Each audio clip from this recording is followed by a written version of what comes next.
Very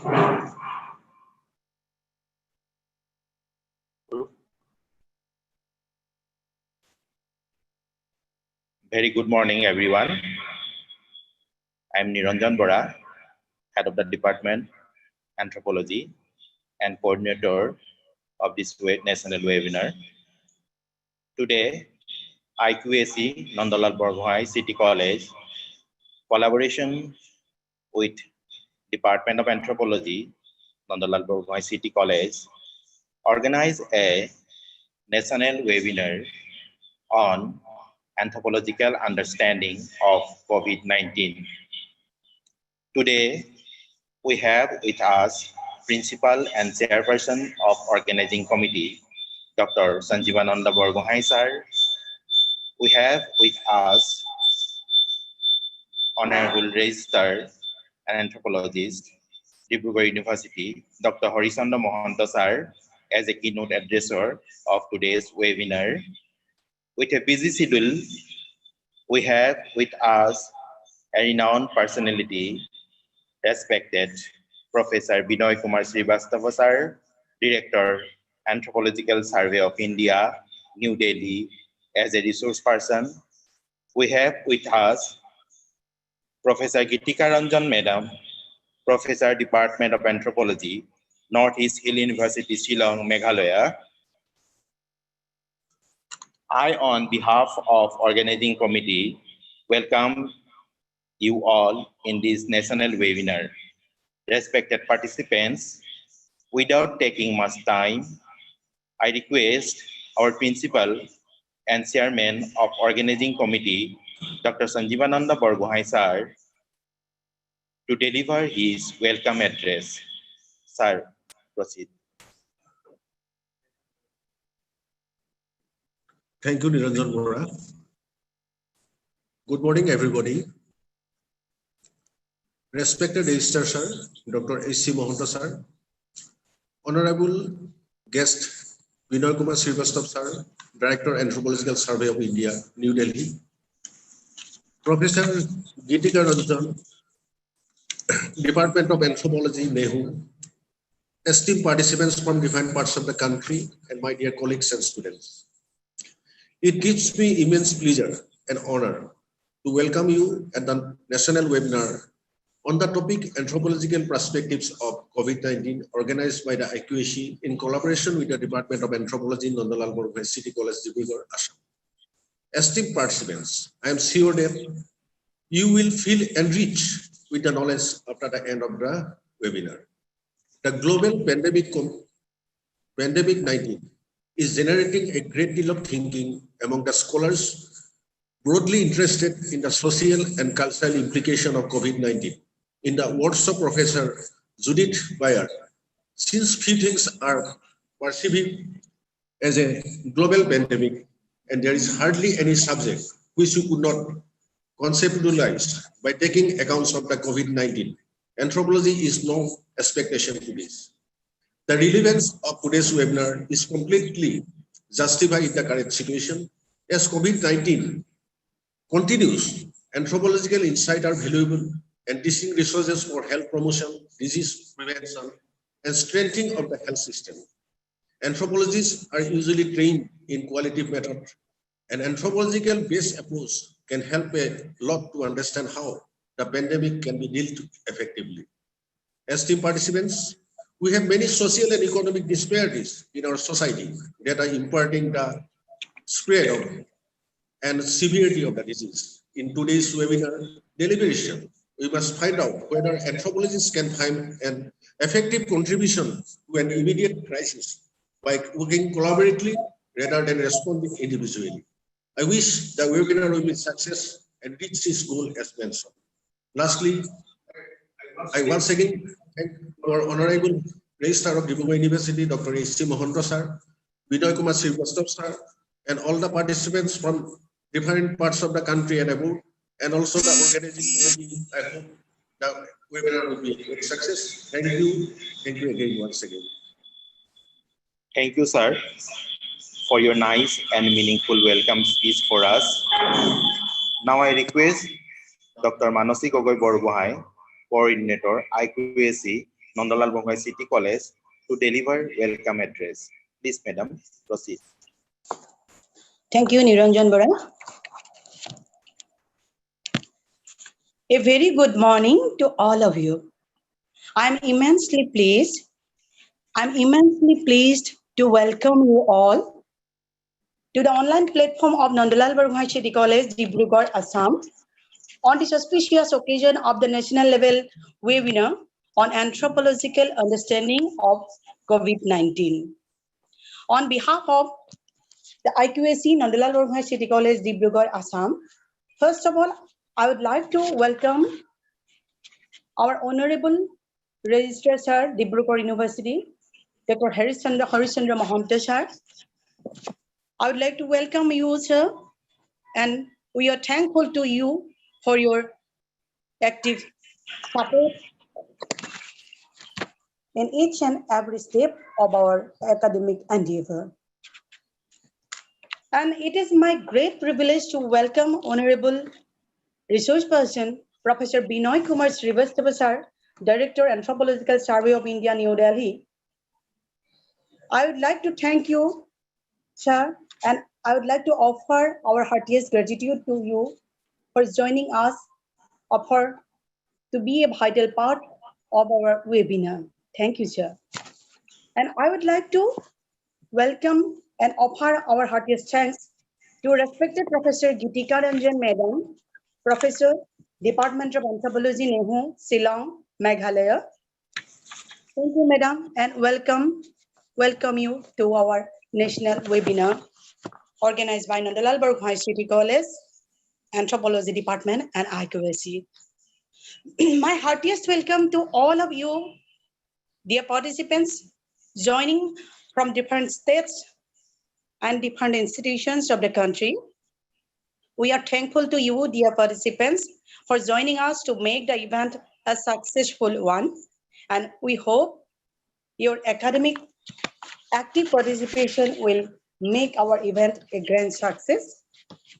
We need your active cooperation in our future endeavors also, in our future academic endeavors also. I welcome you again, all of you, and thank you all, dear participants and honorable resource persons and dignitaries. Thank you all, welcome you all. Thank you. Thank you, Madam, for beautifully address for us. Thank you again. Now, I call upon our keynote addresser, Dr. Harishchandra Mahanta Sir, anthropologist and honorable registrar, Dibrugarh University, to deliver keynote address. Welcome, sir. Please proceed.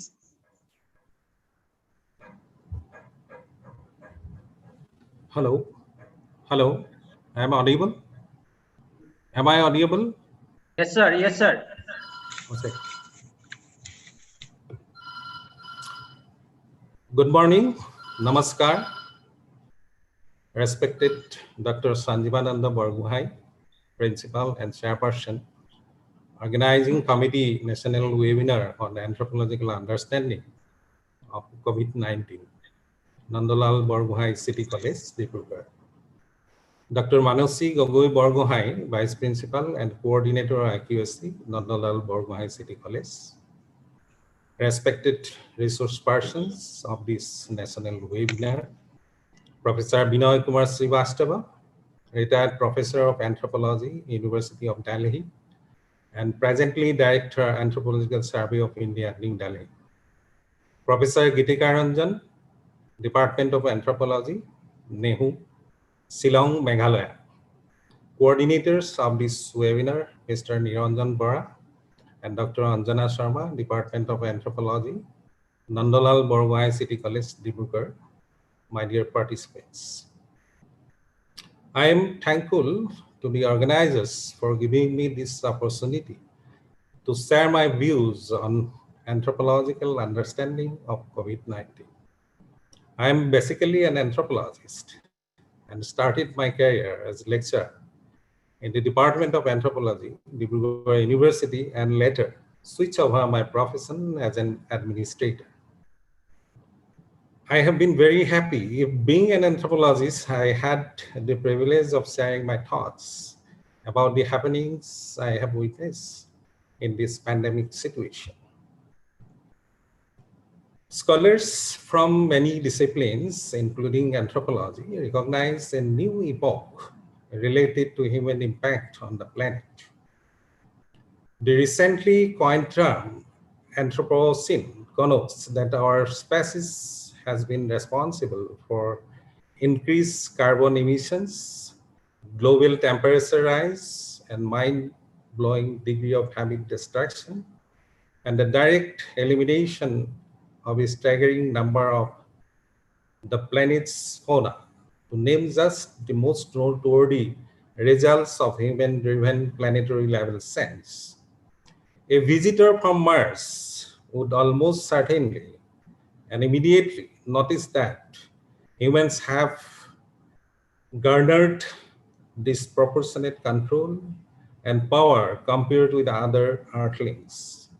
And yet, as the April 2020, the situation we find ourselves in would appear to counterbalance such imaginary alien observations.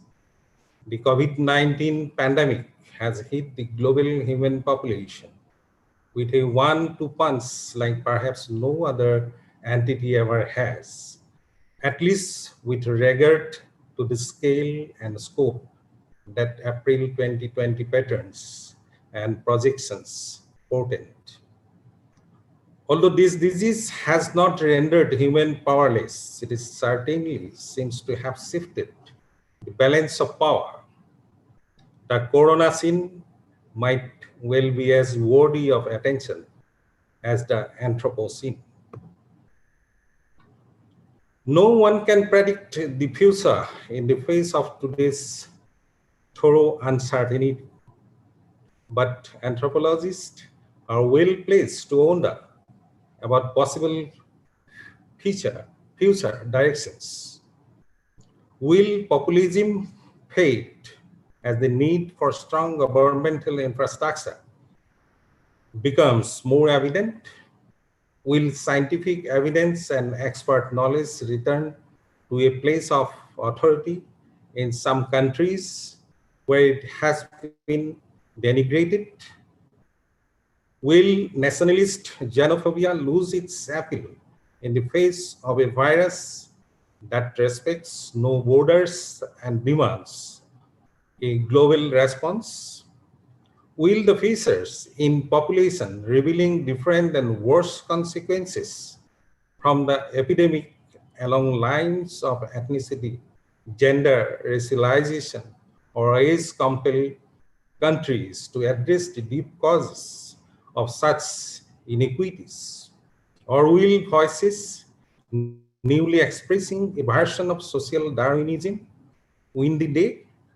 Amid these uncertainties, it is clear that anthropologists can make uniquely valuable contributions to eliminating the myriad intertwined biological and social complexities of COVID-19. In articulating the stages of ritual put forth in his slim but enduring 1909 treatise, Les Rites du Passage, Arnold van Gennep drew on the history of behavioral and architectural efforts to quarantine the stranger. I quote, "The land and intricacy of each stage through which foreigners and natives move towards each other vary with different people," he observed. Again, quote, "The basic procedure is always the same. However, for either a company or an individual, they must stop, wait, go through a transitional period, enter, be incorporated." More than a century of subsequent anthropological observations about human and biological boundaries, borders, intersections, and mergers of all kinds have prepared anthropologists for what may be, to adopt a phrase from the late Robert Mapplethorpe, the perfect moment for a new understanding of humans in relation to their social and ecological worlds and to each other.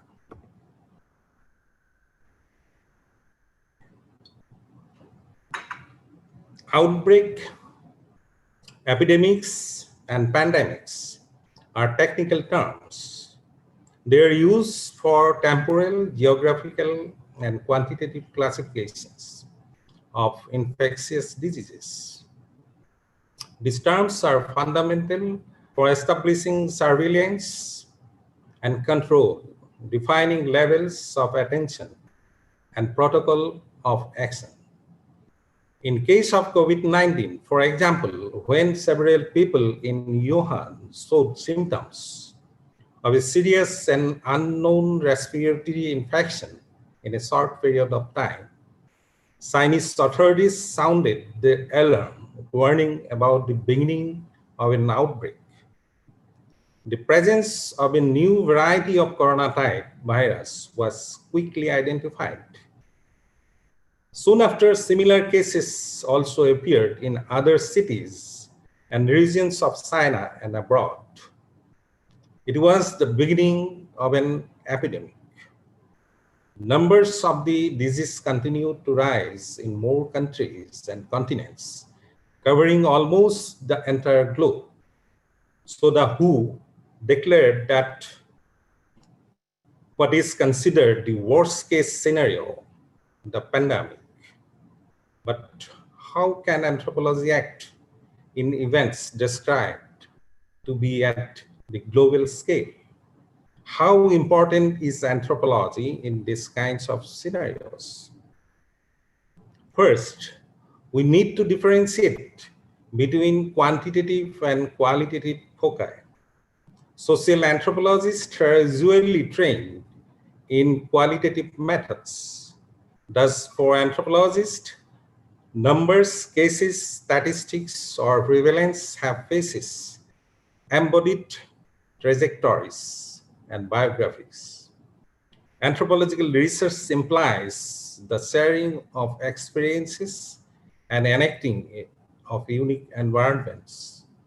So pandemics are not only metrics, they must to be considered from a perspective of situated lives and sensibilities. Pandemics are also embodied experiences, and each experience counts. Each experience makes history, and as anthropologists, we follow these histories, and we learn from them. Second, we need to keep in mind that global events are always enacted from and in local context.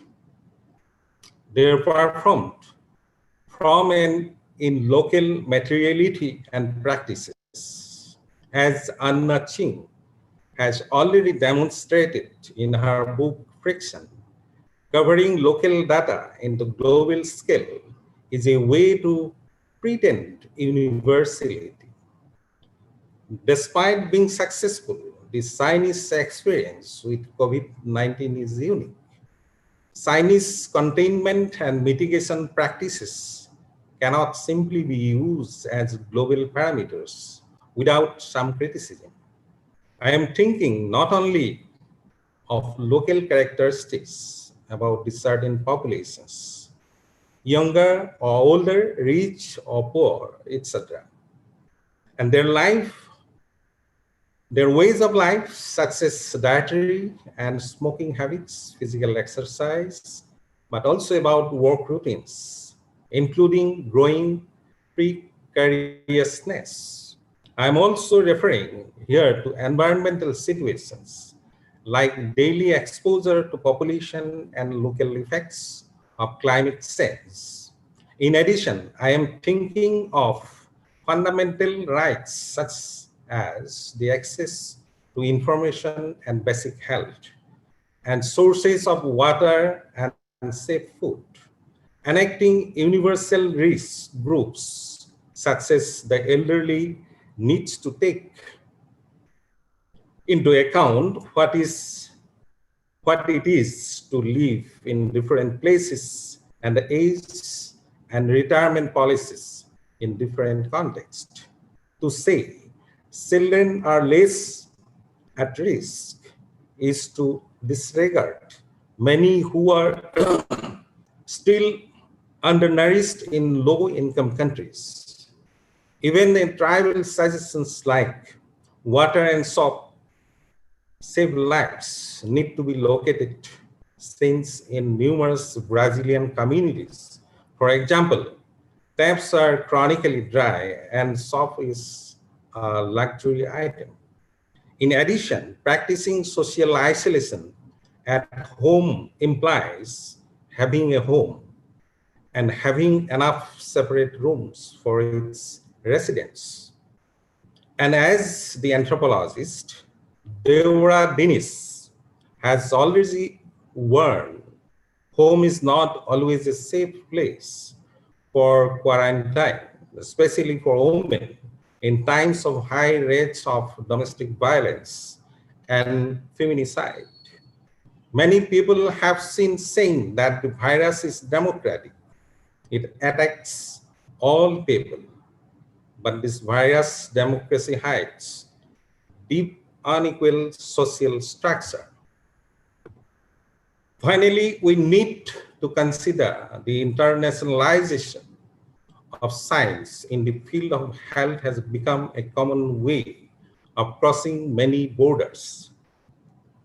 The assumption of the universality of viruses, bacteria, and vectors has allowed the colonization of local health and disease knowledge. Since then, when a disease such as the COVID-19 spreads, it takes models, techniques, and guidelines from place to place. In addition, it transposes local metrics, statistics, and actions, and this can cause countless mistakes. Numbers may be universal, but the phenomena they try to represent are not. Currently, COVID-19 is a disease on a global scale, but it is not a universal phenomenon. Anthropological research is essential for placing it in context. For nearly 4 months now, we have been bombarded with numbers of infected, of recovered, of dead, and new scientific advances every day. In this narrative,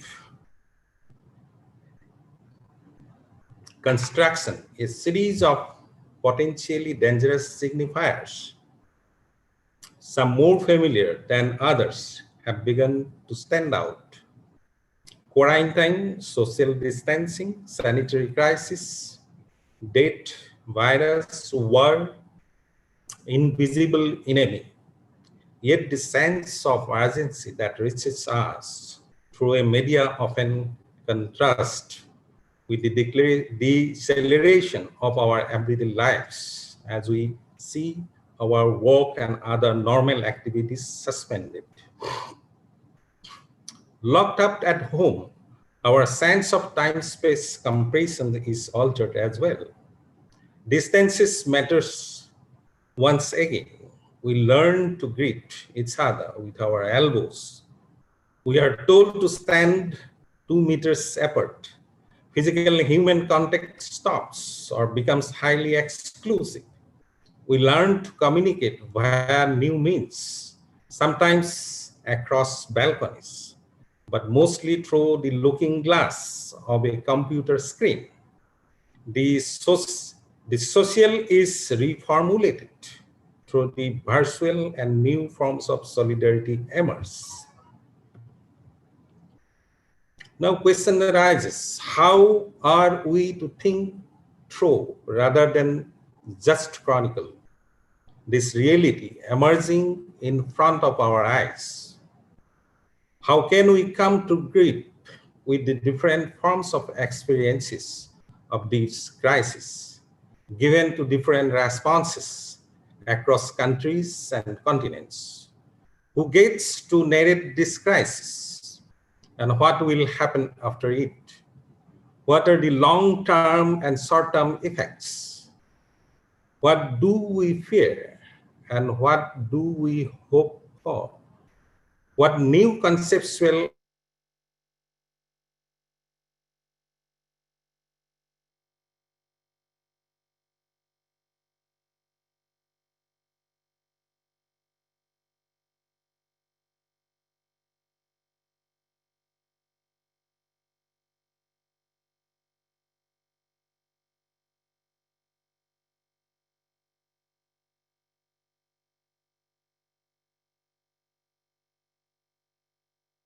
and pandemics?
Yes, sir. Due to some technical problem. So, sir, carry on, sir. May I complete, or still remaining some portion? Okay, sir. Complete. Let's complete. So some question arises. So how are we to think through, rather than just chronicle, this reality emerging in front of our eyes? How can we come to grip with the different forms of experiences of this crisis, given the different responses across countries and continents? Who gets to narrate this crisis, and what will happen after it? What are the long-term and short-term effects? What do we fear, and what do we hope for? What new conceptual and analytical tools we do need for understanding and engaging with this new reality? As this is a global situation, reflection on it should be collective and global as well. To encourage this collective effort, we may ask anthropologists worldwide to work together and share their thoughts on the present pandemic situations. The resulting documents will therefore not only be a commentary on the present, but also be an invitation to critically engage with what the future may hold, and a testament to what anthropologists hailing from different corners of the globe lives through and thought about in this critical time. With this, I conclude my address, expressing my sincere thanks to you all participants for your patience hearing. Thank you once again. Namaskar.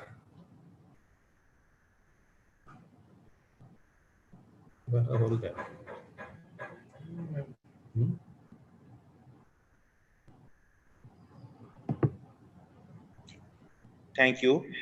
Dr. Horisondra Mohanto sir, for your meaningful address in our national webinar. Hope all the participants present here will definitely benefit for your fruitful deliberations. Thank you again, sir. Thank you. Thank you, sir. Now I would like to. Hello, am I audible? Yes. Yes, audible. Now I would like to request Dr. Anjana Sharma Madam, Department of Anthropology, Nandalal Borgohain City College, Dibrugarh, and co-coordinator, to conduct the next agenda. I will hand over the next sitting to Dr. Anjana Sharma Madam.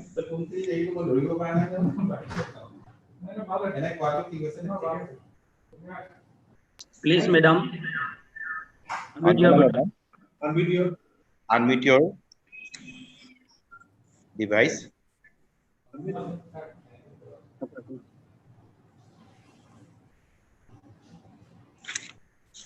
Hello, Anjana Madam.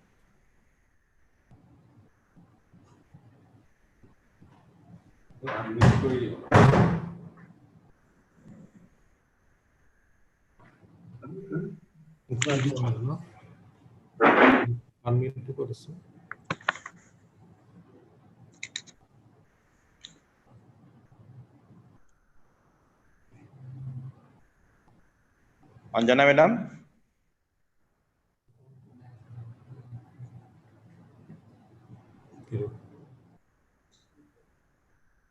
Anjana Madam, are you listening me?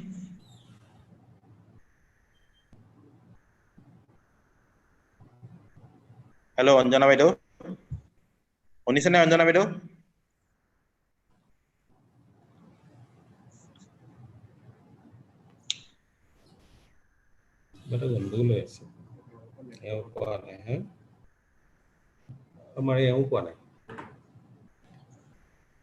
Hello, Anjana Madam.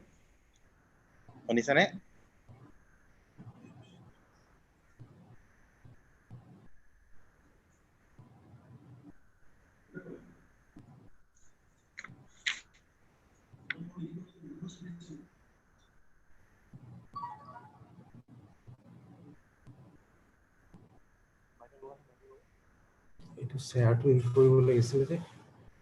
Madam, please unmute your button. Yeah. Okay. Hello, now listening? Hello? Yes, madam. Yeah. Okay. Yeah. Thank you, Mr. Niranjan Bara. And good morning to all and all of you. I, on my personal behalf and on behalf of the Department of Anthropology, Nandalal Borgohain City College, welcome Professor Vinay Kumar Sir, Srivastava Sir, and Director Anthropological Survey of India to this National Online Academic Forum on Anthropological Understanding on COVID-19. Before going to his deliberation on this burning and relevant issue on pandemic situation all over the world, I would like to introduce Professor Srivastava Sir. Professor Vinay Kumar Srivastava Sir is a renowned anthropologist and a retired professor on anthropology, Delhi University, presently working as the Director of Anthropological Survey of India. Am I audible, sir? Hello? Yes, audible, madam. Okay. He did his MSc in anthropology from Hansras College, University of Delhi in 1974, and MA in sociology, Delhi School of Economics, University of Delhi in 1976. He did his MPhil from the Department of Chinese and Japanese Studies, University of Delhi in 1983, and PhD from University of Cambridge, United Kingdom in 1994. Professor Srivastava Sir started his career at Hindu College, University of Delhi in 1976, and joined as lecturer in the Department of Anthropology, University of Delhi in 1985, and became reader in social anthropology in 1986. He became professor in social anthropology in 1997. His area of interest is comparative religion, caste and tribal systems, anthropological theory and method, urban and medical anthropology. 24 numbers of PhD theses and 29 MPhil dissertation have been awarded respective degrees under his supervision. He has been awarded College Award, medals and scholarship for his academic distinction from 1970 to 1974. Almost is, I think, 5 years. He got every year the different scholarship. So far as research contribution is concerned, Professor Srivastava sir has published 23 numbers of sole authored and edited books and monographs, and 132 numbers of research papers and peer-reviewed journals. 14 numbers of research papers in refereed, peer-reviewed conferences, other publications, 168 numbers in edited works, book reviews, and face-script volumes. He has been associated with various national and international associations and professional bodies. Now, I request Professor Srivastava sir to deliver his lecture. And before that, I also it is to inform the participants that we have kept 10 minutes at the end of the session for discussion. So if you have any questions or any queries, you are asked to write in the chat box. And okay, thank you. Then now, sir, I request Professor Srivastava sir to proceed, sir.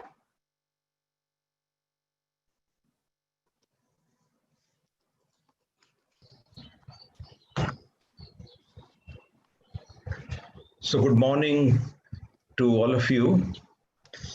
My regards and my best wishes to all of you. I have great affection and love for the colleges because I started my career at Hindu College teaching the discipline of sociology before I moved to the department. And so if there is any opportunity which comes to me from a college, I readily accept it because I think colleges are extremely important for our education system. As you know, I read for my PhD at the University of Cambridge, and where I further realized that how important the college is for the health of the entire university. So I wish you all the best. And if there is anything I can do for you in future, I would love to do that. My regards to the Honorable Principal of the college, the Honorable Registrar of the college, and the Department of Anthropology. Before I begin, I have a submission to make. And this is for all the participants. Kindly do not send your introductory notes. Like I'm reading, good morning, sir, and all this which is coming. So kindly do not send any introductory notes about yourself. And number two, please do not post any question because the speaker is likely to read them, and so the train of thoughts is likely to be disturbed. So my humble request to all of you is that please do not introduce yourself by writing, and also do not send any questions to me. You can ask me as many questions as you want later, or perhaps you can always write to me and I'll be very pleased to answer this. I was deeply impressed with the address given by Dr. Mahanta. He is an anthropologist and also an administrator. So I can understand the way in which these two roles are combined, because for the last many years, I have been playing both these roles, not only as the director of the Anthropological Survey of India, the headquarters is in Calcutta, but also I was the principal of Hindu College, and I was also the head of the department of anthropology. So I know that the kind of tensions which we have when we have to render the academic duties and also the administrative duties. So I'm really thankful to Dr. Mohanta for giving such an excellent address in which perhaps he has covered everything. And what has really pleased me is that he has emphasized the role of anthropology, what anthropology can do, how anthropology can rise to the occasion in these moments of crisis, in these moments when the number of cases suffering from coronavirus is skyrocketing. So what kind of role anthropology can play? And this is the beginning. I would like to begin with a very humble thing. Generally, what I've seen, and I do not want to offend anyone, because some of my friends may also be listening to this. I generally hear from the anthropologists whenever they come to speak on the webinars that they would not be able to say anything because they have not done any field work. And field work is ruled out in these moments of lockdown. And therefore, sometimes they express their inability that they would not be able to say anything meaningful because anthropology is rooted in fieldwork experience, and therefore since they have not done any field work, since they have not gone and studied any community and looking at the impact of coronavirus and COVID-19 on the community, they will not be able to say anything. And so eventually what happens is their presentations turn out to be very general, just based on what they all know. Now, my point of view is very different, and something for which I would go back to one of the remarkable books which was written in the discipline of anthropology, and it was done by one student of Franz Boas known as Ruth Benedict. I think every anthropology student knows the name of Ruth Benedict, the author of the famous book called Patterns of Culture. She also wrote a book in 1946, which was titled The Chrysanthemum and the Sword, which in my opinion is one of the most elegantly written books. And if you want to improve upon your command over English language, then you must read it. And this is a book of something like 250 pages or so. Now, this book came around the time of Second World War, the Pacific War, and it was on the Japanese character. And the important thing is, which has been appreciated by all the anthropologists, is that how the information came. In those days, it was impossible for anyone, it was virtually impossible for anyone to carry out any first-hand fieldwork among the Japanese in Japan. It was virtually impossible for anyone to carry out fieldwork in the Nazi Germany. And therefore, one was always handicapped by this kind of a restriction that you can't go for your fieldwork. And so what is to be done? As she improvised a method, which I'm sure all the anthropologists attending this program would be knowing, she improvised a method which is called a study of culture at distance. What she meant was that, all right, we cannot conduct fieldwork among the Japanese. We cannot go there and see people in their natural habitat, because fieldwork is understood as an in situ study. You go and live with people in their natural habitat. Since you cannot do this kind of a thing, you have to think in terms of alternatives. You have to think in terms of other kinds of things which you can do. For example, information comes in newspapers. Information comes through radios. Information comes through the the write-ups of people, and information can always be collected from people who happen to know the Japanese, who happen to be in the company of the Japanese. Why not make use of all these sources which are available at hand? It's not necessary that you must fly to Tokyo and study it. You can always work on the people around you. And therefore, hello, I just once again want to request you, please don't send your introductory notes.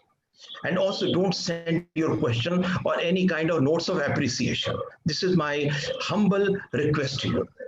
So instead of going to Japan, what you can do is you can work on the other thing. And I thought when this kind of a thing came up, I thought the best thing will be to make use of the other available resources which are there. This, however, does not imply, and I want to put emphasis on this, it does not imply that field work is going to be replaced. This is certainly not my intention. My intention is to say that when you cannot carry out your field work, what is that you should do? What kind of an alternative one can think of? And this could be a very, very viable alternative. After all, there's something called, which I think the anthropology student know it very well. In any case, I will be delivering a lecture on this. It's called smart ethnography. And by smart ethnography means making use of the smart technology, making use of your mobile phones, making use of other kinds of technological appliances which are available. Why not use the TV channels as a source of data? Why not use the newspapers as providing a source of data? Why not look at the articles which are coming in the social media side, which are also providing you information? In fact, as a footnote, I will tell you that this is the first pandemic. Well, in my life, this is the first pandemic which I am observing. This is the first pandemic where the amount of narratives which have been generated are overwhelming. You can't imagine the number of writings which are available. It has not happened even in the Spanish flu. And earlier also, we were always handicapped by the material, less material which was available. But now you have hundreds of people writing on this, not only in English language, but also in their vernacular. And this provides a source of data. Moreover, the final thing which I would like to submit, and I have said this in my other lectures as well, kindly do not ignore your own household. Do not ignore the members of your family around you. Do not ignore your neighbors. Do not ignore your kinspersons with whom you connect digitally. Electronically, you communicate with them. Do not ignore them. The sources of data are right in your own house. I have this habit of using this phrase, charity begins at home. Why not study what is happening in your own household? Why not study what is happening in your neighborhood? Why not study what is happening in your office? Because many of us are going to the office, and therefore make use of this. And you cannot hide behind the fact that just because information is not available, we would not be in a position to say anything authentic or anything exemplary. These are simple ruses, they're simple excuses. We can find out, we can build upon this. After all, there's something called the Honorable Dr. Mahanta referred to quantitative and qualitative method. We all know it very well that there's something called exploratory research design. And by exploratory research design, we mean we are exploring the phenomenon, because this exploratory research design will provide the bedrock for descriptive research design, for experimental research design, for other kinds of specialized studies. So one should treat one's study as exploratory in nature. Number two, the second thing which I would like to submit here, this is the first thing regarding the role of fieldwork, and we can collect a lot of data going around us, going around the families, speaking to people, writing messages to them, collecting information from them. In fact, I just want to tell you here that I delivered a lecture on impact of COVID-19 on tribal communities. And much of the data came from the fact that I spoke to the tribal people in different parts of the world, in different parts of the country, those who had access to mobile phone. You know, at Anthropological Survey of India, we work on a large number of marginalized communities. We collect their phone number and we start talking to them. Whatever little information came was from this. After all, interviews can always be conducted on telephones. The second thing which I want to submit here is that anthropology is concerned with some kind of a questioning, some kind of an interrogation, some kind of an analysis of the concept which come, the kind of discourses which are going on in society. Our first job is to understand what is going on. Our first job is to analyze. One of the concepts which has become extremely popular these days is the concept of what is called new normal. And to the best of my knowledge, we are using this concept, which in fact was used for the first time in 1966 by a person who was famous for writing on science fictions, in fact, and his name was Robert Heinlein. He was the one who used the word new normal. This word came into currency after the financial crisis of 2007 and 2008 and its aftermath 2008 to 2012, and during the times of COVID-19 pandemic. Once again, this term has come and we are using it. Various kinds of hypotheses are being put forth. One hypothesis is that this new normal is only an ephemeral phenomenon, is only a transitory phenomenon. We will go back to what was the normal or what was the old normal. The other hypothesis is that this new normal is going to last. It is going to become a part of our behavioral aspect. It is going to stay with us. And this actually gives me a lot of inspiration when I looked at the rectangular picture behind the desk of the Honorable Registrar, where three women are showing rather, with wearing mask. Now it's a great picture, and in fact I'm going to use in one of my articles, and if possible, if the university can send me a photograph of this, I would really like it, because I'm going to write something on the mask. This is an excellent thing, and I was immediately reminded of, when I looked at this, I was reminded of the famous,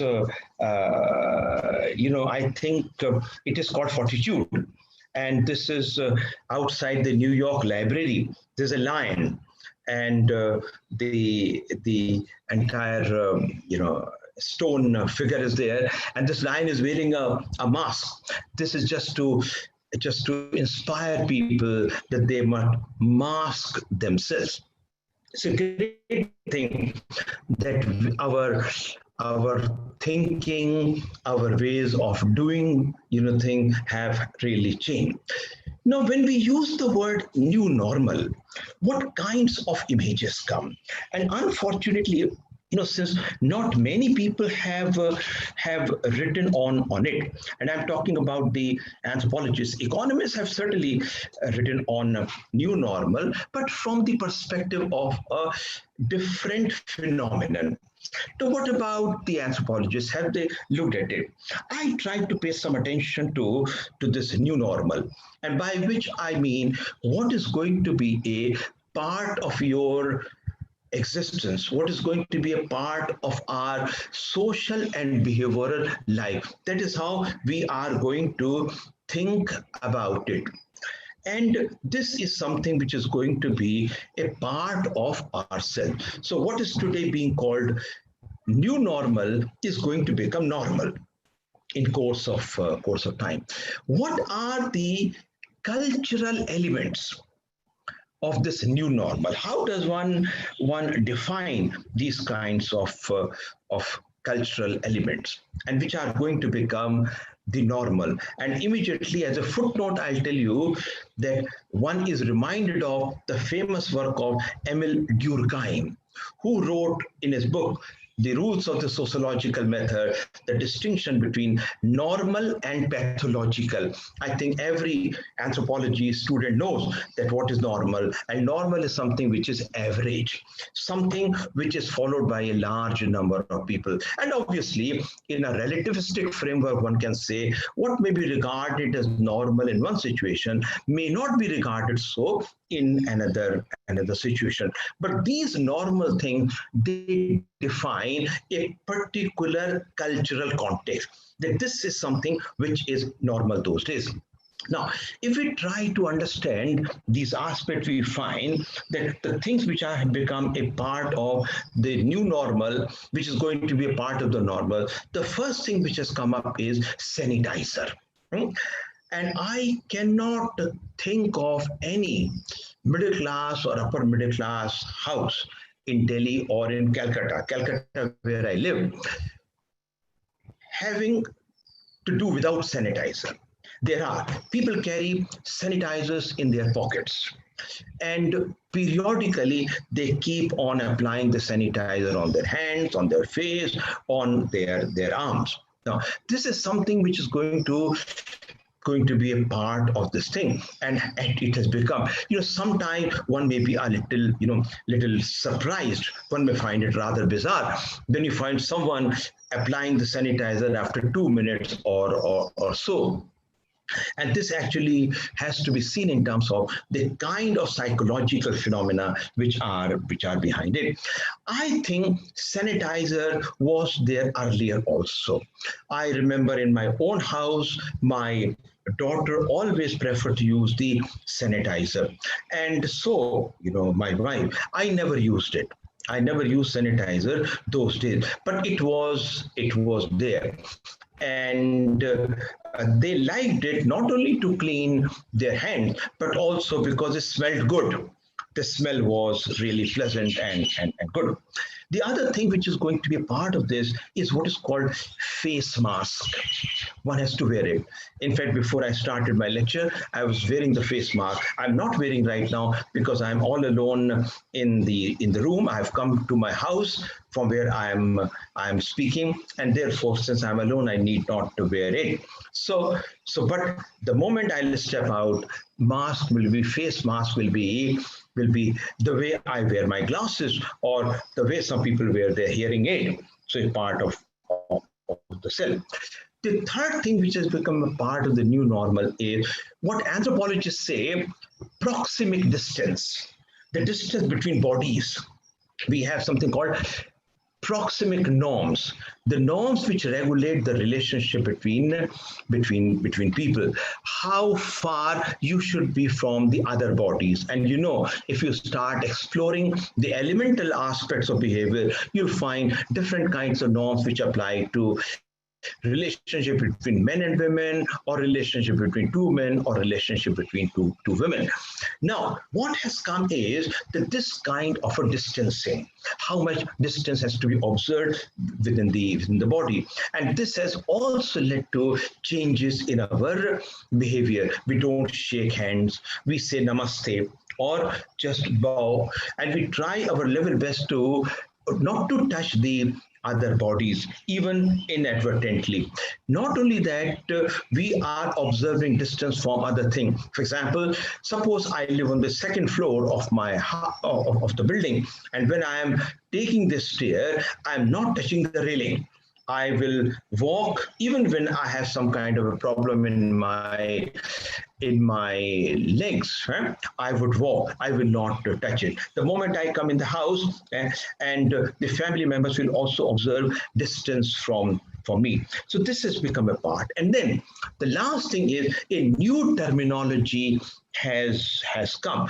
Now, this terminology was always there. As you know, as you know, quarantining, face masking, they have their origin in the earlier pandemics. They are not new, but something which has come from the periphery to the center. Things like lockdown, the word like quarantine, isolation, and some of the local words which have come. For instance, Janta curfew. Now, these are the new things which have been added to this new vocabulary. The first lecture I delivered on corona was before a gathering of the museum experts, and my lecture actually dealt with that how the museums would look at the pandemic objects. Now, all these things, whether they are ventilators or they are masks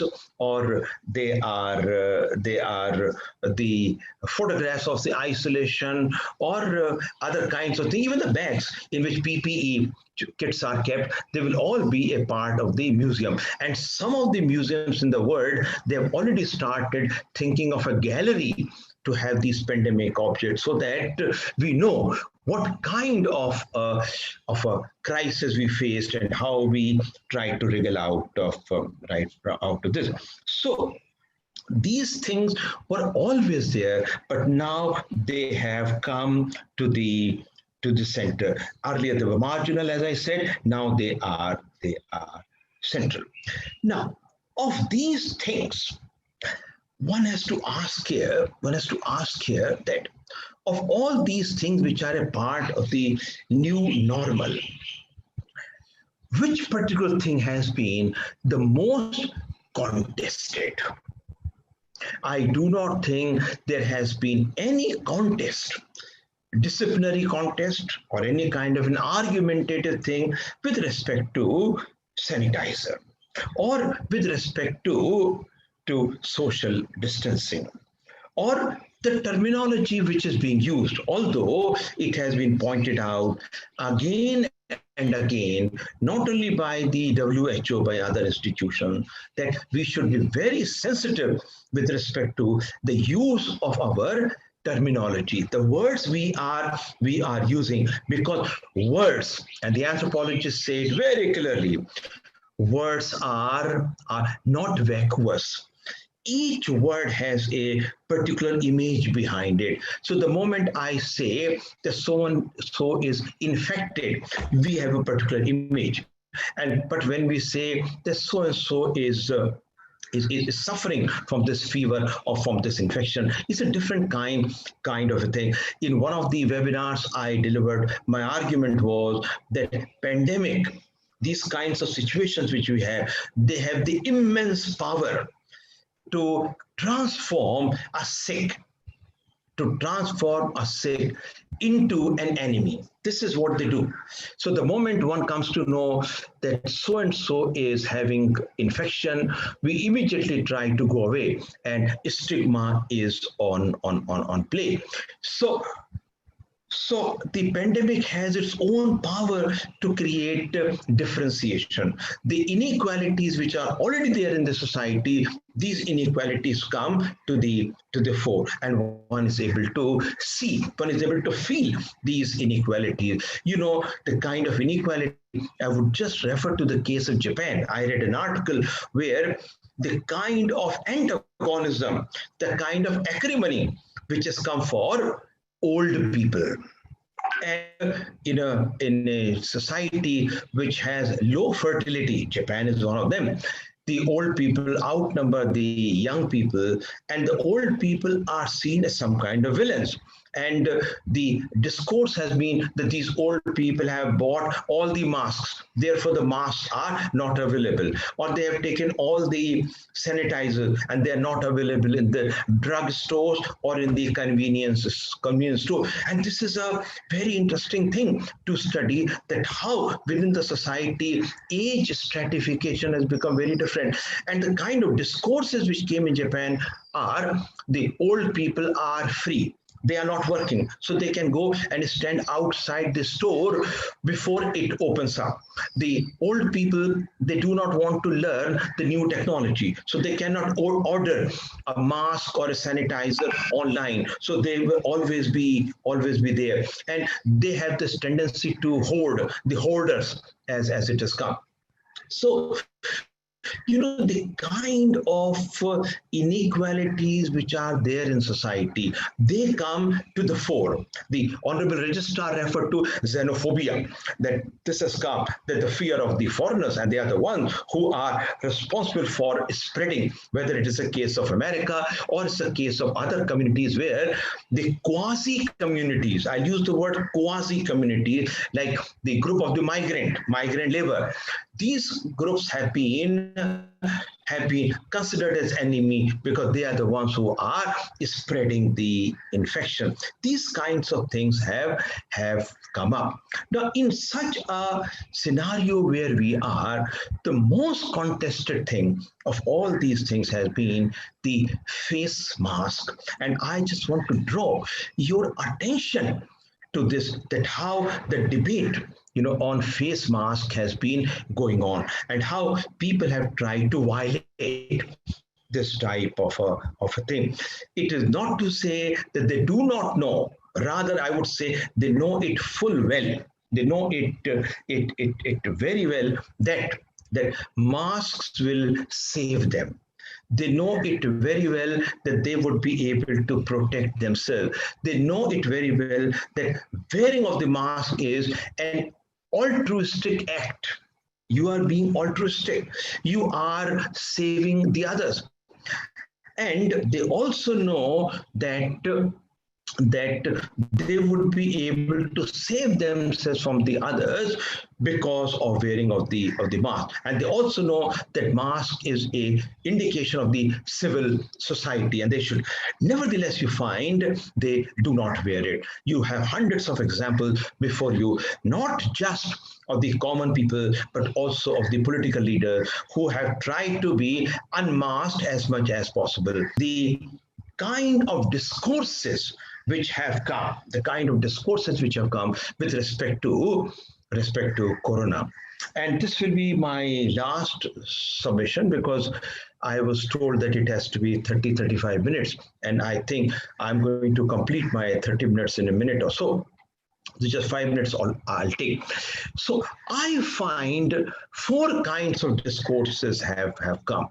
And please keep in mind the contestation on the face masks, people rejecting it, people consciously making an effort not to wear it in public, and coming out with all kinds of reasons, starting from liberty, that it is a curtailment of the liberty of the person, to that it makes the mouth hot, and that we start inhaling a lot of carbon dioxide, which comes out, doesn't go out, it goes inside. All kinds of things have come. In fact, I have done some kind of an analysis of various reports which have come, some kind of a content analysis of these reports, and the kind of thing which these reports are saying with respect to the debate which has been generated on the mask.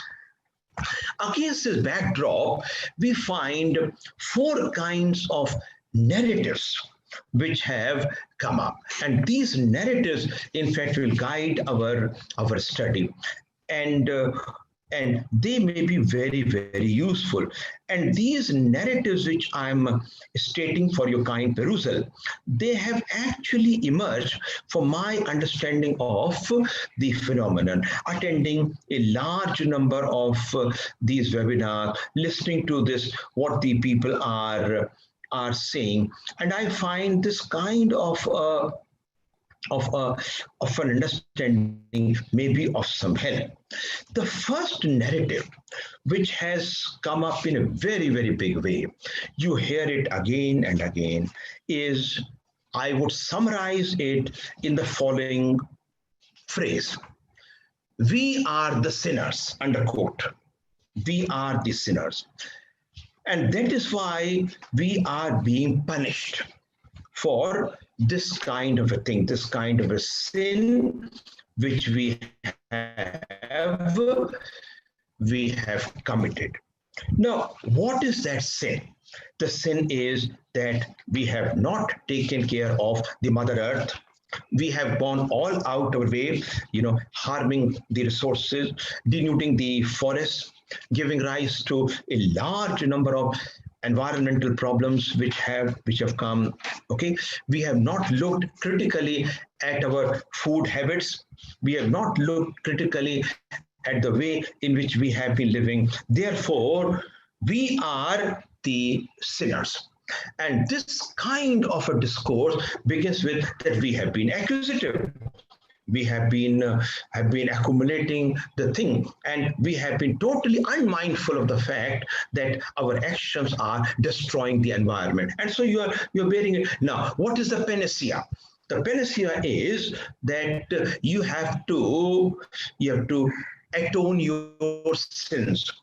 You have to tell all these powers that, look, we are really sorry, we would not do it, and this is a time when earth would heal itself. And so we have to bring about a qualitative change in our lifestyle. This is the first kind of discourse which is there. And as I told you, that the anthropologists look at the way in which the society is thinking. And on the basis of looking at what the society is thinking, we come out with some kind of a policy for social change. The second discourse which is coming up is what I have called it enemy syndrome. Enemy.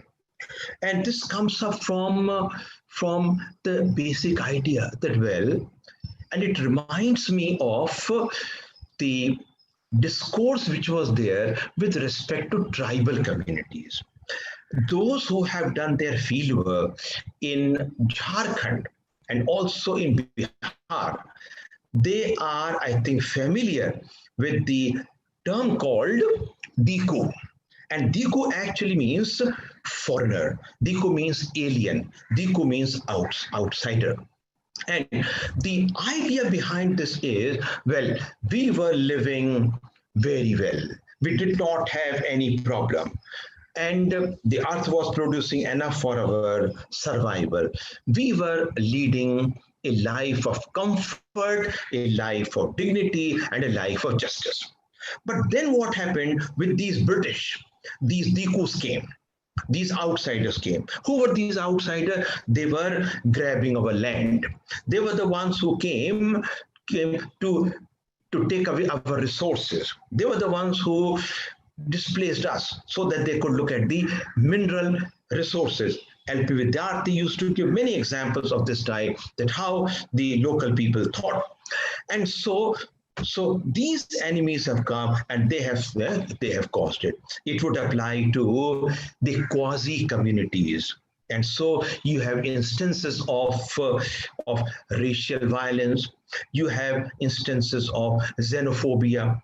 I sometimes use the word ethnicism, which has come. They are the ones who have brought it. And as you know, that the instances of this have been from all over the world, where people of particular communities were targeted. They were hurled with abuses, and sometimes your physical violence was used just because they were thought to be the enemy. They were the ones who brought it.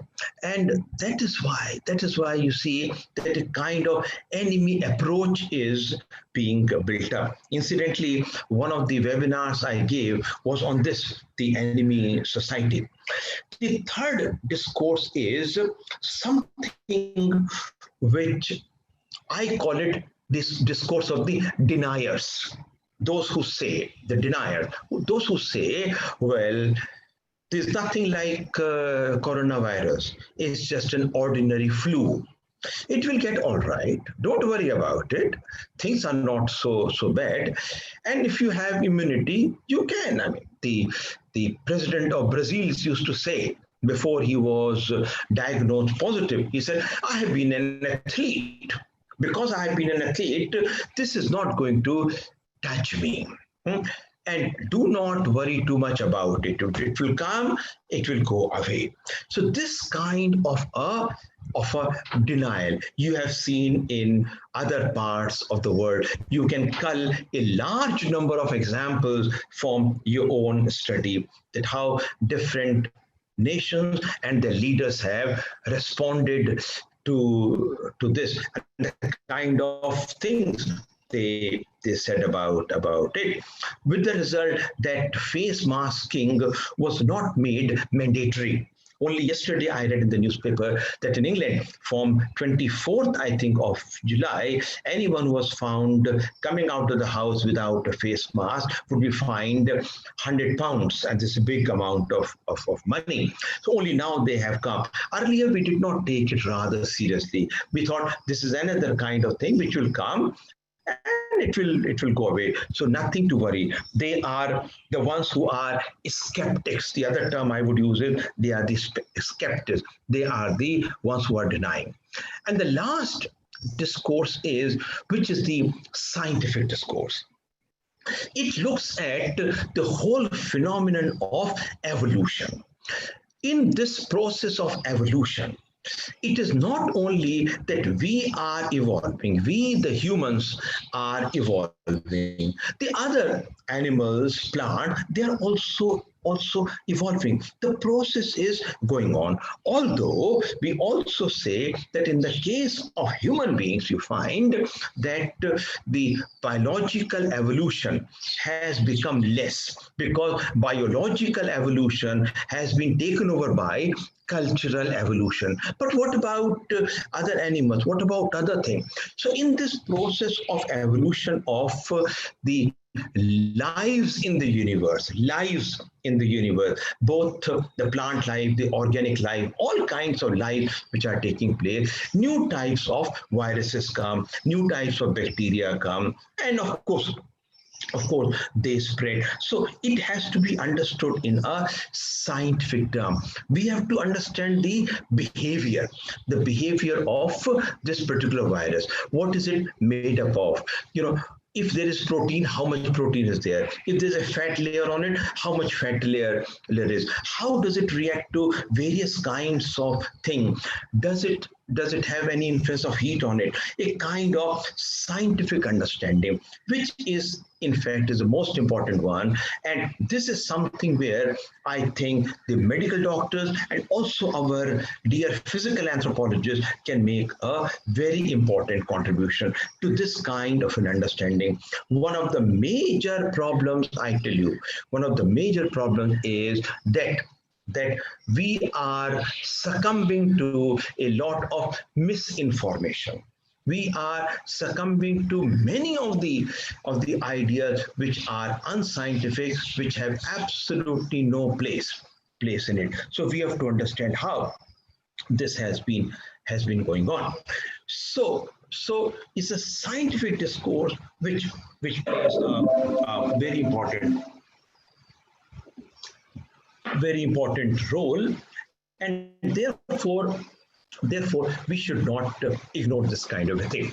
Now, finally, in a minute or so, I will come back to what are called the individualism in these times. Now, I personally think that in these moments of COVID-19, the role of the individual has become primary. It has become cardinal. It has become principal. How? And I see that this is the time when the individual has to take the lead.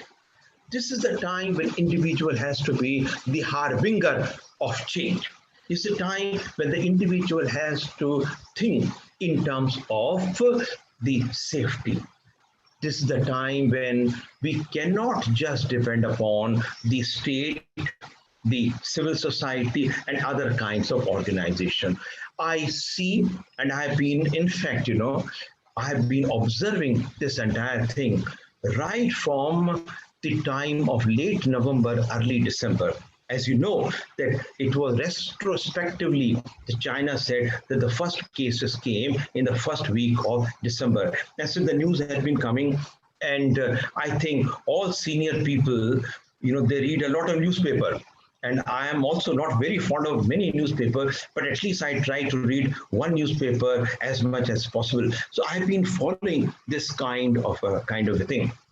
And when the genomic code was found, which was sometimes on 11th of January this year, we were really alarmed that this is something which is going to be a very important thing.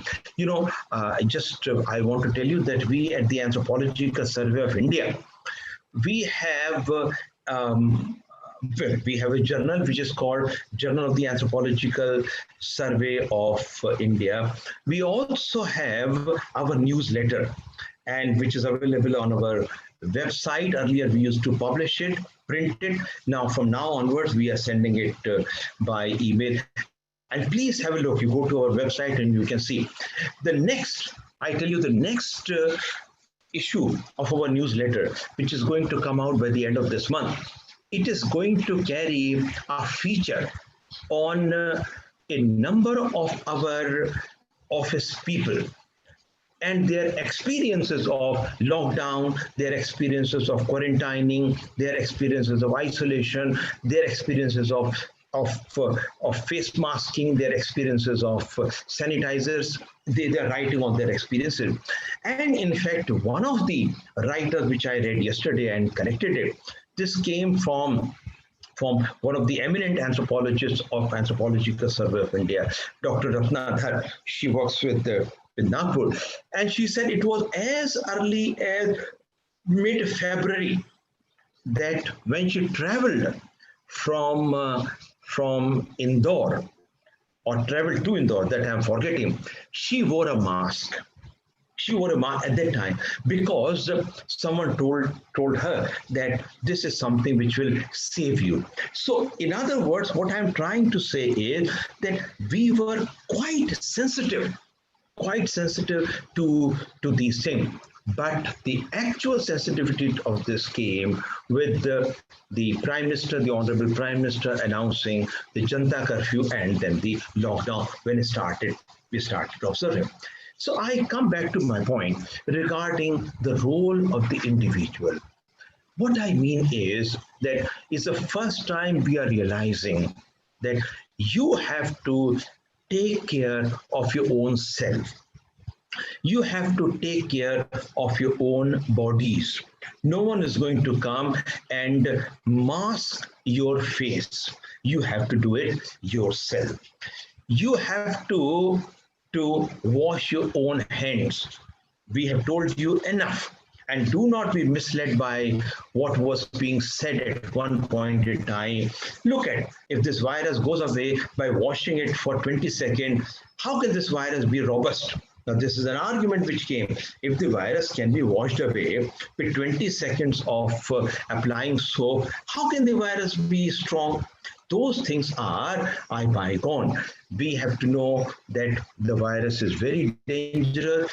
It can cause problem to you. It can cause problem to others. This kind of realization, the individual's realization that when I am masking myself, I am not only protecting myself, I am also protecting others. And as I said in the beginning, that I am being neighborly, I am being civil, and I am being altruistic. I like this word altruistic, that we have to be altruistic. We have to help.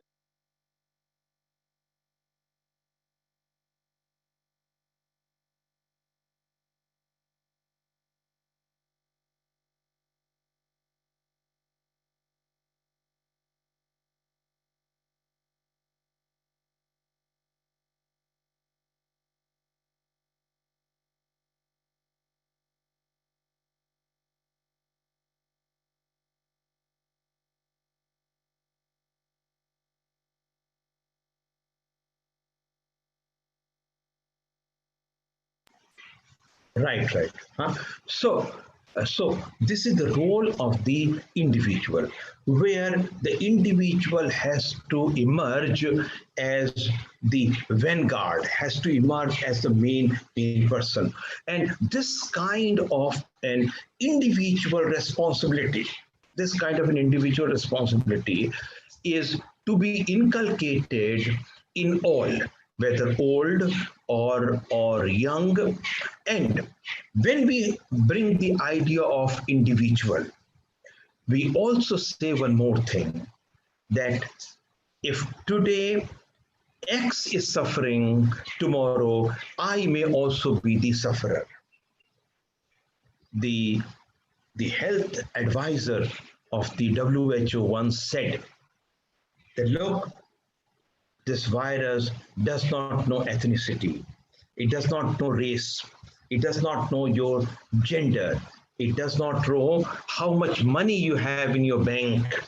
Anyone can suffer from this. Therefore, the responsibility of the individual is much more towards everything. And this, in my opinion, this is going to be the aspect of the new normal, or what will be called normal, which will be, and I have immense trust in the human power. I believe human beings are good. I do not believe they are wicked and villainous. I think human beings understand, they are always interested in the welfare of the others.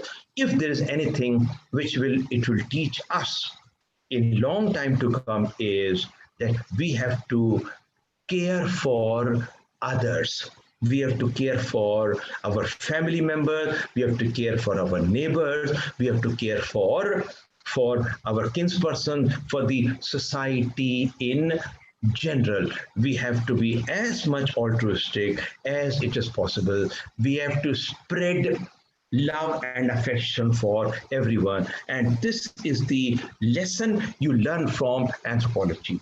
I would sum up referring to a brilliant idea which I read in the work of Nancy Shepherd-Hughes.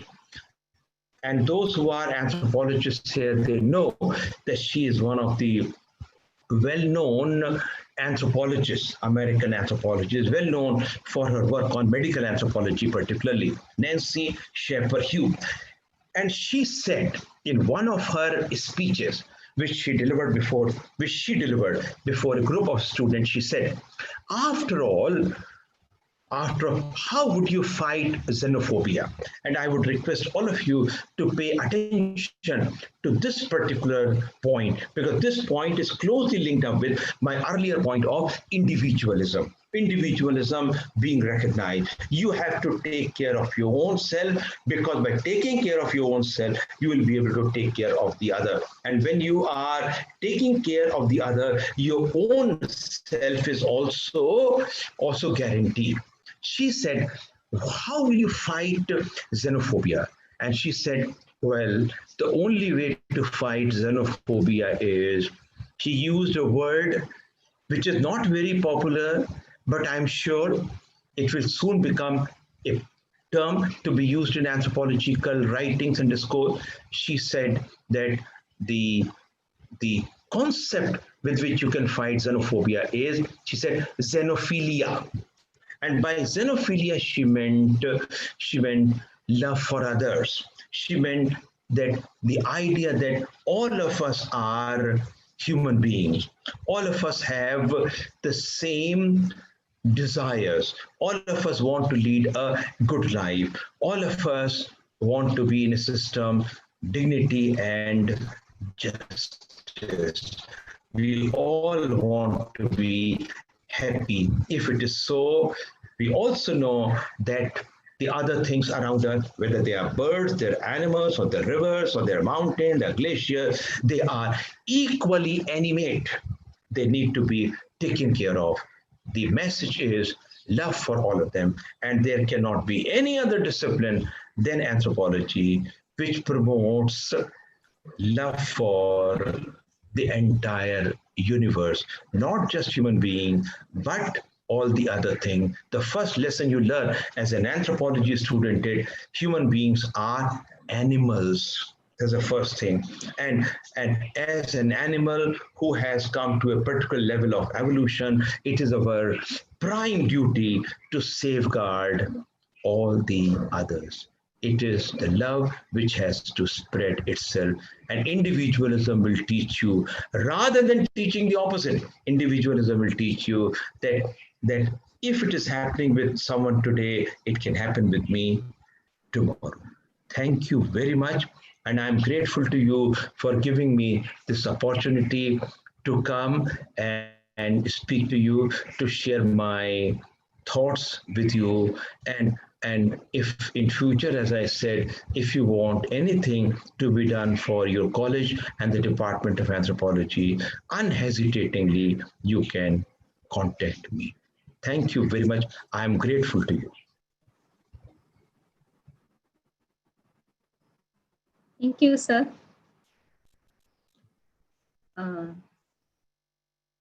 So, hello. Yes, audible, ma'am. Yeah, audible? Yeah, ma'am.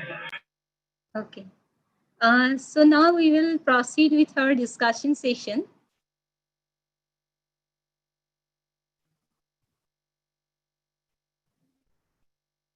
Yes, may I proceed? Hello. Yeah, proceed, madam. Okay. So now we will proceed with our discussion session. As sir has asked that those who have the questions, and they can ask directly to the sir. So please, participant, please raise your hands. If you have any questions or any queries or any clarifications, please, participant, raise your hand.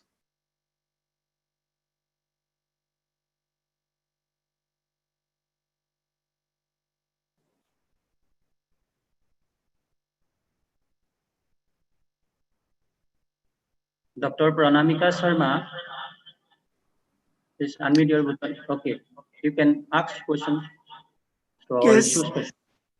Okay, can you hear me? Yes. Yes, madam. I am Dr. Pradita Sharma. Can you hear me? Yes, madam. Yeah. I am Dr. Pranita Sharma, Department of Philosophy, Dispur College from Guwahati. So first of all, I congratulate respected resource person for your informative speech and also very relevant speech during crisis days. Thank you so much, sir. Actually, sir, this is not a question for you, but I want to share my views with you. I want to know from you. See,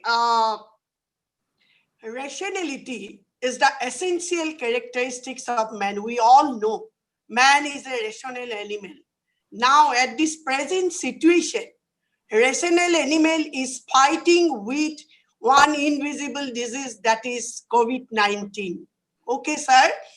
And but rational animal cannot defeat COVID-19 now, because we have seen data shows that infected people are increasing day by day. And research is going on that to kill these germs or destroy this disease. But we are not finding any fruitful vaccine and medicine. And we have seen that COVID-19 affects people's economic aspects. Many people lost their jobs, and the economic condition of the people is very bad now. And in physically, COVID-19 makes people disabled and mentally also unstable. We have seen that many people become suicide. They are going to depression. And in social aspects also, we have seen that we are separated from each other, separated from our family, from our friends. We cannot travel one place to another place. And in education, I am a teacher. I am doing online classes in our state, sir, Assam. on survey shows that only 40% students are enjoying online facilities, and 60% are deprived of this due to their economic problem, net problem, and many other factors, natural calamity also, etc. And in religious aspect also, we have seen that all temples, masjid, SARS closed, and we are totally in at home. All are in at home. So, sir, do you think that one day COVID-19 will ruin the human world, will destroy human all aspects which are the important for human life to live in the world? That's I want to know from you. Thank you, ma'am. Thank you. May I answer? Because I think there are other speakers who are going to speak. So I will be as brief as possible. The first thing I'd like to submit, ma'am, that I'm very optimistic. And I don't think this Ernest Hemingway, the book for which he got a Nobel Prize, Old Man and the Sea. And there's a sentence which comes in this book: man can be defeated, but not destroyed. Man can be destroyed, not defeated. You see, two aspects of this. You can't be defeated. Well, of course, some people have died and they would. And ma'am, I also want to tell you that, a very brief answer I'll give you. You'll have to look at the history of pandemics. What I have done in these 3 months or so, I have tried to read as much as possible on the history of pandemics. Today, mortality rate is very low. In the world, mortality rate is 5 point something. In India, it is quite low. That means people are getting the virus, they're getting infected, they are recovering. Home quarantine 17, go back to 1918, go back to the plague days. Mahatma Gandhi wrote on the plague also. You go back there and then you'll find those situations are very different. People do not have an access to this kind of a medical system, but they survived very well. And you can go right up to the Greek times. If you look at the history of pandemics, you'll find that we will not be defeated. I go by what Ernest Hemingway said. This is number one. So don't be pessimistic, ma'am. The other things which I want to tell you, first of all, we anthropologists do not say that human beings are rational. Certainly not. For us, rationality means meaning. The meaning which you attribute to an action. We say that our meanings can be classified on a scale where some meanings are economically profitable and some meanings are not so. They are placed on a continuum. For example, I do everything for my child. Okay, do I expect the things to come back? No, not at all. This is what is called in anthropology, we call it pure gift. Okay, and the other thing is that if I give 10,000 rupees to my child and I put 10,000 rupees in a fixed deposit, whatever the rate of interest, 6%, 7%, you'll get some returns out of it. But you don't do this. You don't choose in those terms. Ma'am, the fat Indian weddings, I hope after this, the fat Indian weddings have a backseat.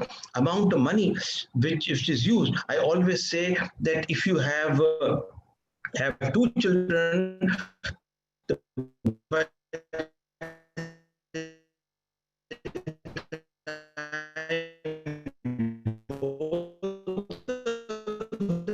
are married, you become a pauper. I've already become a pauper. So because you say this is for what is, so we don't subscribe to this or not.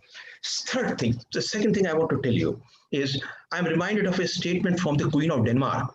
She said, what Corona has taught us is live separately but together. This is a beautiful idea, live separately but together. When I get up in the morning, I ring up my father, I ring up my brother, I ring up my sisters.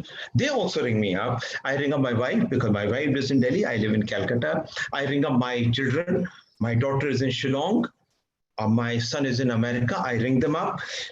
Whenever is the right time to ring them up, I am in touch with them. They are listening to me. I am also listening to them, and we know each other, so we don't feel really isolated. Now, that's a wrong idea to say that we have been just cloistered. We have been just put into some kind of a dungeon. Lockdown is not lock up.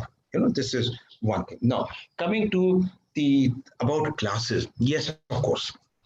Of course, this is a very important thing. Not many people have been able to attend.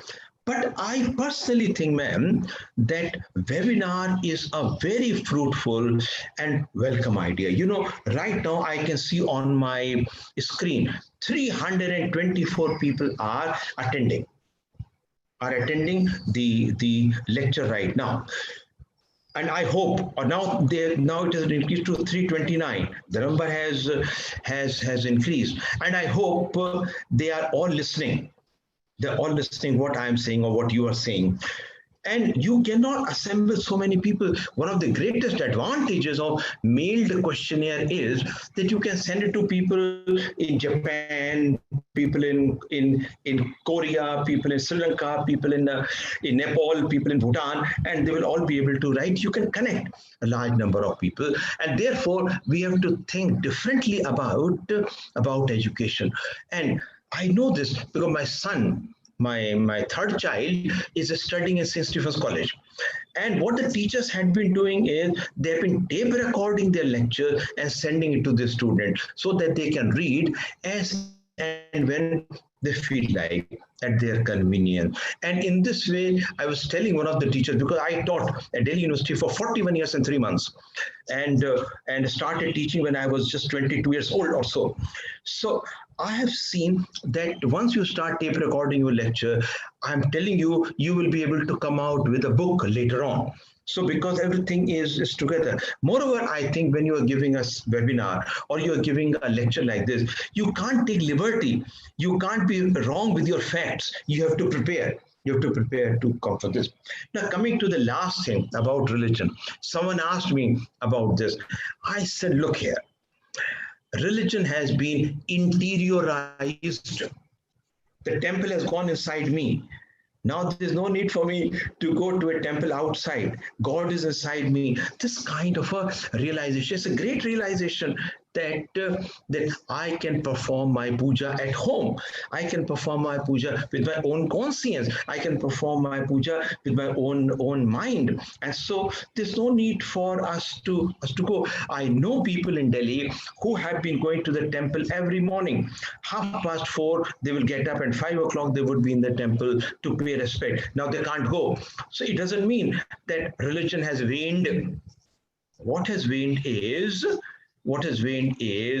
the institutionalization, because now the institution come inside you and you have become far more spiritual cut down. So this is my humble submission. Don't worry, everything will be okay. This too shall pass. Thank you.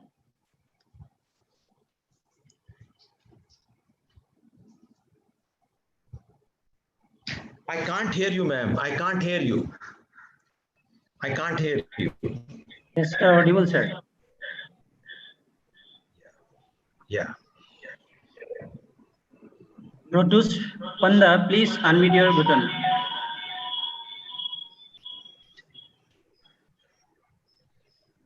Hello. Rotus Panda, please unmute your button. Hello. Hello. Yeah. Yes, sir. Hello. Yeah. Good afternoon. Good afternoon to all. Hello. Yeah, I unmuted myself. Okay, sir. You Hello. can. I'm Dr. Somnath Bhattacharya speaking. Hello. I'm Dr. Somnath Bhattacharya speaking from Anthropology of Assam University, Difu campus. Actually, I want to ask sir one very simple thing. that, sir, whether this COVID-19 is bringing back the stigmatization related to the diseases. That's what we experienced during the period when leprosy or tuberculosis came, and whether it is leading us to the culture of fear again, and whether the mask is getting as a symbol of fear in this regard. So this is what my humble submission is. Listen to me, Somnaji. You said it's a simple question. You should ask me complex questions. You should ask me difficult question. Simple question, I think you can answer yourself. The first thing which I want to tell you is that every disease which has some kind of unknownness, you don't know about it. Any disease which is contagious, any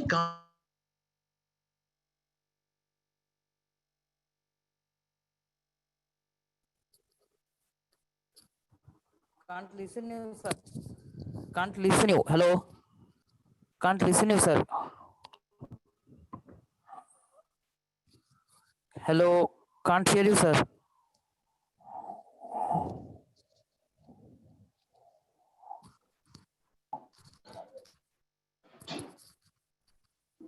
Hello.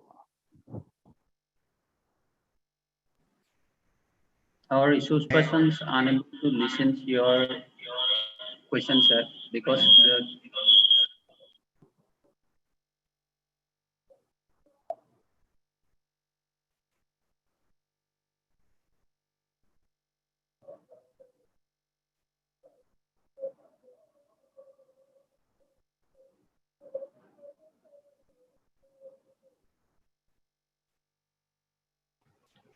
Hello.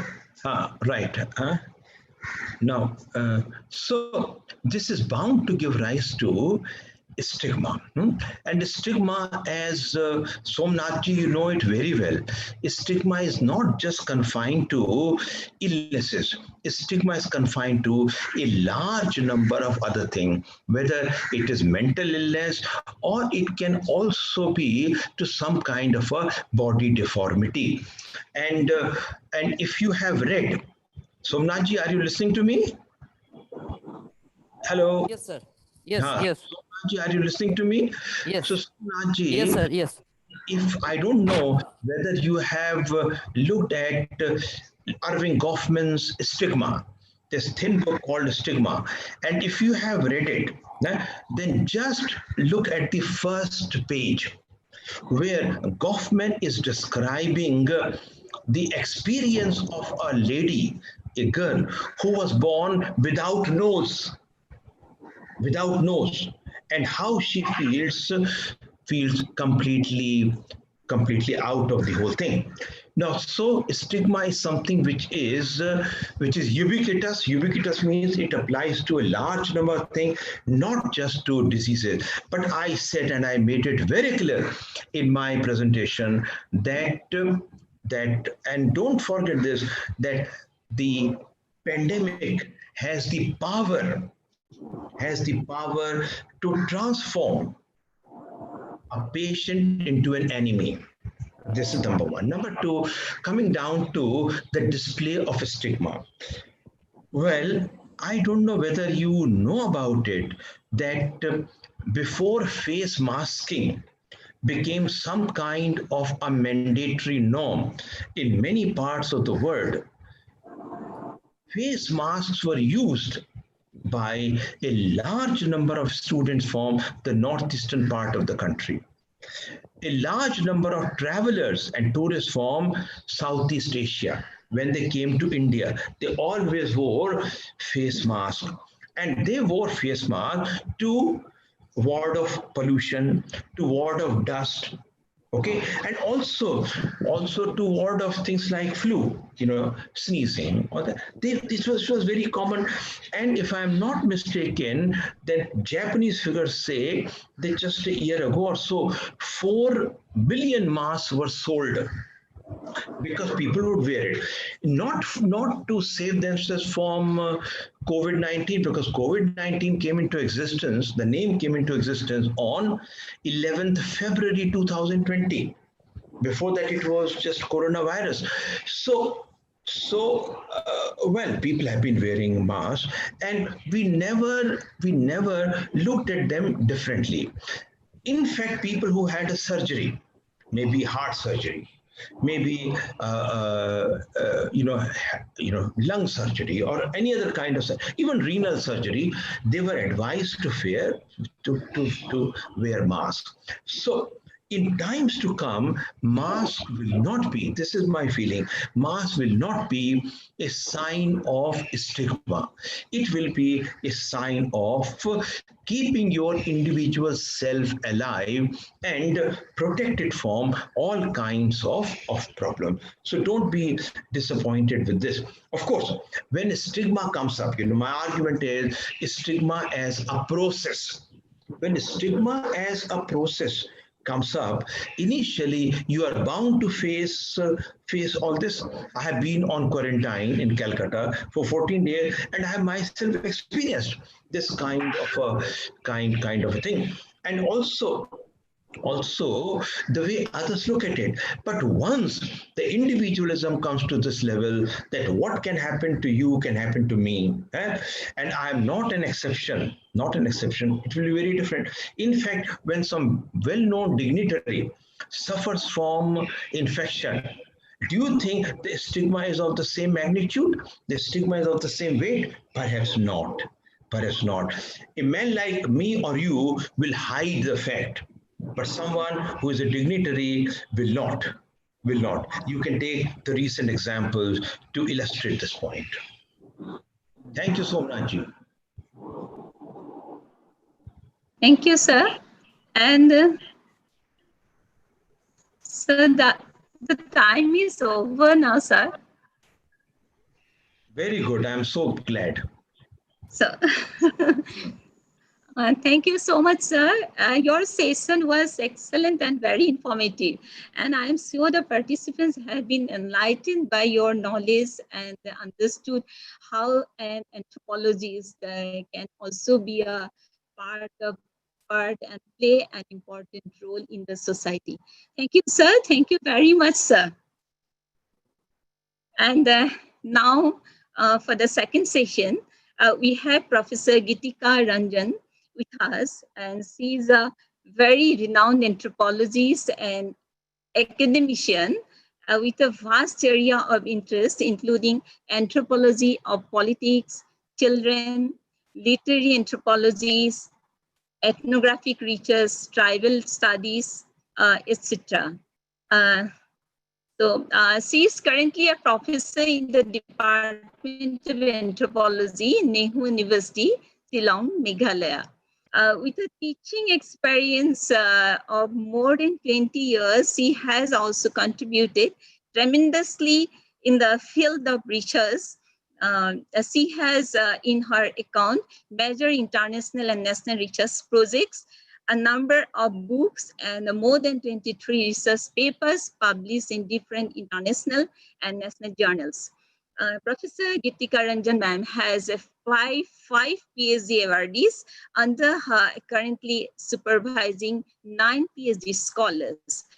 Her dynamic approach and expertise in her field has awarded her many honors, which includes ICSSR Doctoral Fellowship Award in 1998, Young Scientist Award by Indian Science Congress in 2001, and UGC Research Award in 2016.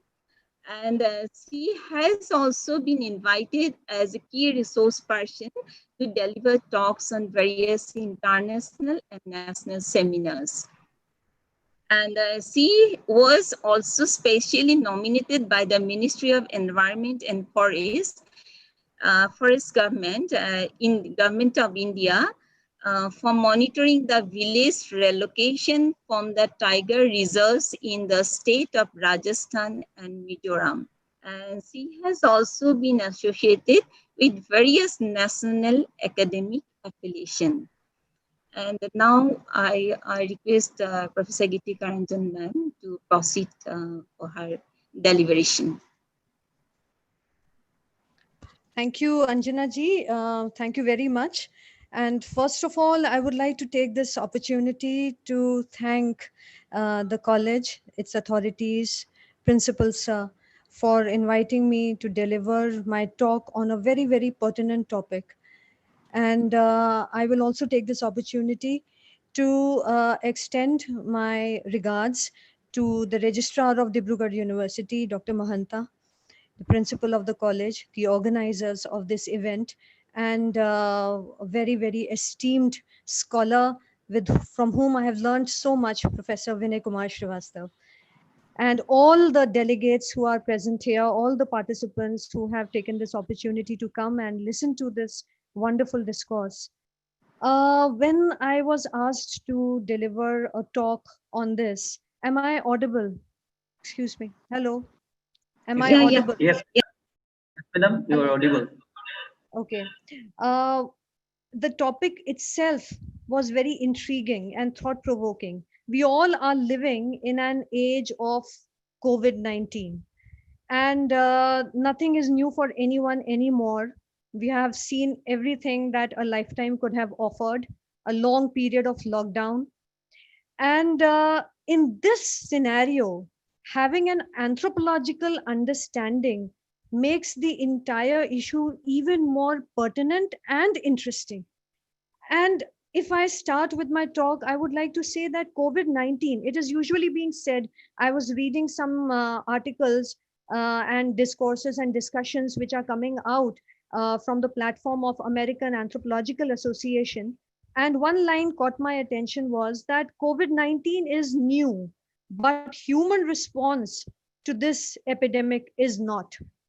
And then there was a discussion that we are living in an age where people can be very proud of their scientific achievements, but we are also living in an age which time and again reminds the man that we are helpless beyond a point, whether it is the attack of the Ebola virus or Zika or HIV AIDS. Things have been coming up and human beings have been coping, adjusting, challenging these epidemics. But to say that COVID-19 is not new would be a little mitigating the intensity of the problem. COVID-19 is certainly not new, but it is absolutely unprecedented in terms of changing our lifestyles and changing the world order is concerned. None of us had ever thought that we would be living in 2020 in this state where we are now. So having said that, if I get down to my lecture, I would like to say first thing about this virus, which has altered our lifestyle, which has altered our way of thought. And that is where anthropological understanding becomes even more pertinent. This virus is very smart. It is extremely unpredictable, and the unpredictable nature of the virus is getting unfolded every day. No wonder it was on 20th January 2020 when the World Health Organization declared it as a public health emergency of international concern. But by the time we came to March 2020, this was declared as a pandemic.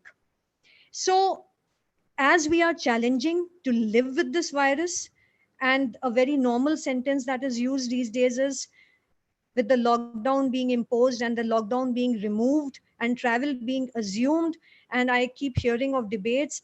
And as Professor Srivastav gave a wonderful, wonderful lecture on the new normal, there's another sentence that we keep hearing of is, we have to learn to live with this virus. So if we have to learn to live with this virus, then we might as well do that with aplomb. And having said that, it's easier said than done. Now, coming to anthropological understanding, when I listen to this theme, I realize that on one hand, we say that we are living in a multidisciplinary era where disciplines are exchanging their expertise with each other. So that is one truth. But the other truth is that each and every discipline has its own niche, has its own USPs, unique selling points. And when I come to think of anthropology, the discipline which I belong to, which has tutored me, socialized me, I would say that there are 3-4 things about this anthropological approach that will help us to understand COVID-19 better. And those 2-3 things are, number one, this idea of course, the methodology. I completely agree with Professor Srivastav that we are living in an age where fieldwork, the way we do it in anthropology, is not going to be possible in the near future at least. There will not be, and it is advisable also to do barefoot anthropology, as Nancy Shepard uses the words, to do barefoot anthropology or walking ethnography. You know, we can't go to the field. There has to be social distancing that has to be maintained, but that does not allow us, that is not an excuse to venture out and study the human life in an uncompromised way. And when I say uncompromised way, I don't mean that, yes, we cannot go about doing field work in a traditional sense, but we have to explore and make ourselves more flexible and explore other avenues, whether it is cell phones, whether it is video conferencing, whether it is looking at life around us. I realize in my journey of doing anthropology that very unconsciously, as a daughter, as a sister, as a teacher, in a very unconscious way, I'm doing anthropology most of the time because I'm living with people around. And sometimes it is difficult to segregate myself in other roles and myself as an anthropologist. But all those things are truths and all those things are facts. And we are living in an age where we need to keep our eyes and ears open because the world is teaching us much more than we are learning from it. So we have to, one thing which I realized regarding anthropological approaches, the information that is coming to us while we have been in a state of lockdown, we still are, at least I am sitting here in Lucknow. So it is, information providers are sending out facts, are sending out information, whether it is newspaper, the social media. And there has been a very long standing attitude in academia of looking down at, say, journalistic writings or newspaper reporting. Of course, we cannot bring it or equate it or compare it to an anthropological fieldwork, but these are all adding to the compendium of knowledge. And in today's day and age, if we look at the news, if we look at the newspaper reporting, they give us clue. Not only give us clue, they encourage us that yes, as anthropologists, how much more we can contribute if we take up these issues of research. And that is where anthropological approach of holism also comes in. We say that it's a holistic discipline. It's a virus that we are talking about and the health issue that has been raised because of it. But in my lecture ahead, I'm going to talk about that the fear of the virus is there, but it has also changed our social construct. How people are now bound in their houses. If on one hand, families have come together because they are spending so much of time with each other, the family members, because there's no other option. Schools are closed, offices were closed some time back. People were bound together in the four walls of the house, and it had its own implications. People came together, they are coming together, but there are also reports of domestic violence, child abuse, depression. Those are the, again, some new things. And I hope what I said lately of depression and child abuse and domestic violence does not become the normal new. So that is where anthropological researchers come into picture. And I reinforce the point that if we follow the methodology of anthropology and the morale behind it, because Eric Wolf has very clearly said that anthropology is one of the most humanistic disciplines of all sciences and most scientific discipline of all humanities. The humanism of anthropology. Hello. Hello. Hello. Yes, madam, audible. I'm Okay, audible? madam, continue. Okay. Oh, Okay. yes, Okay. madam. All right. Continue, All madam. right. Because I could see some messages saying that sound is not there. So anyways, thank you. Yes. Thank you for that. So as I go ahead with my talk and talk about how anthropology can make the understanding of the scenario in a more holistic, contributive way. I will talk about something that was being asked as a question some time back. We are witnessing a period where a human being is just being human. We talk about compassion, we talk about liberal attitude and kindness, but the fear of the virus sometimes takes the worst out of us.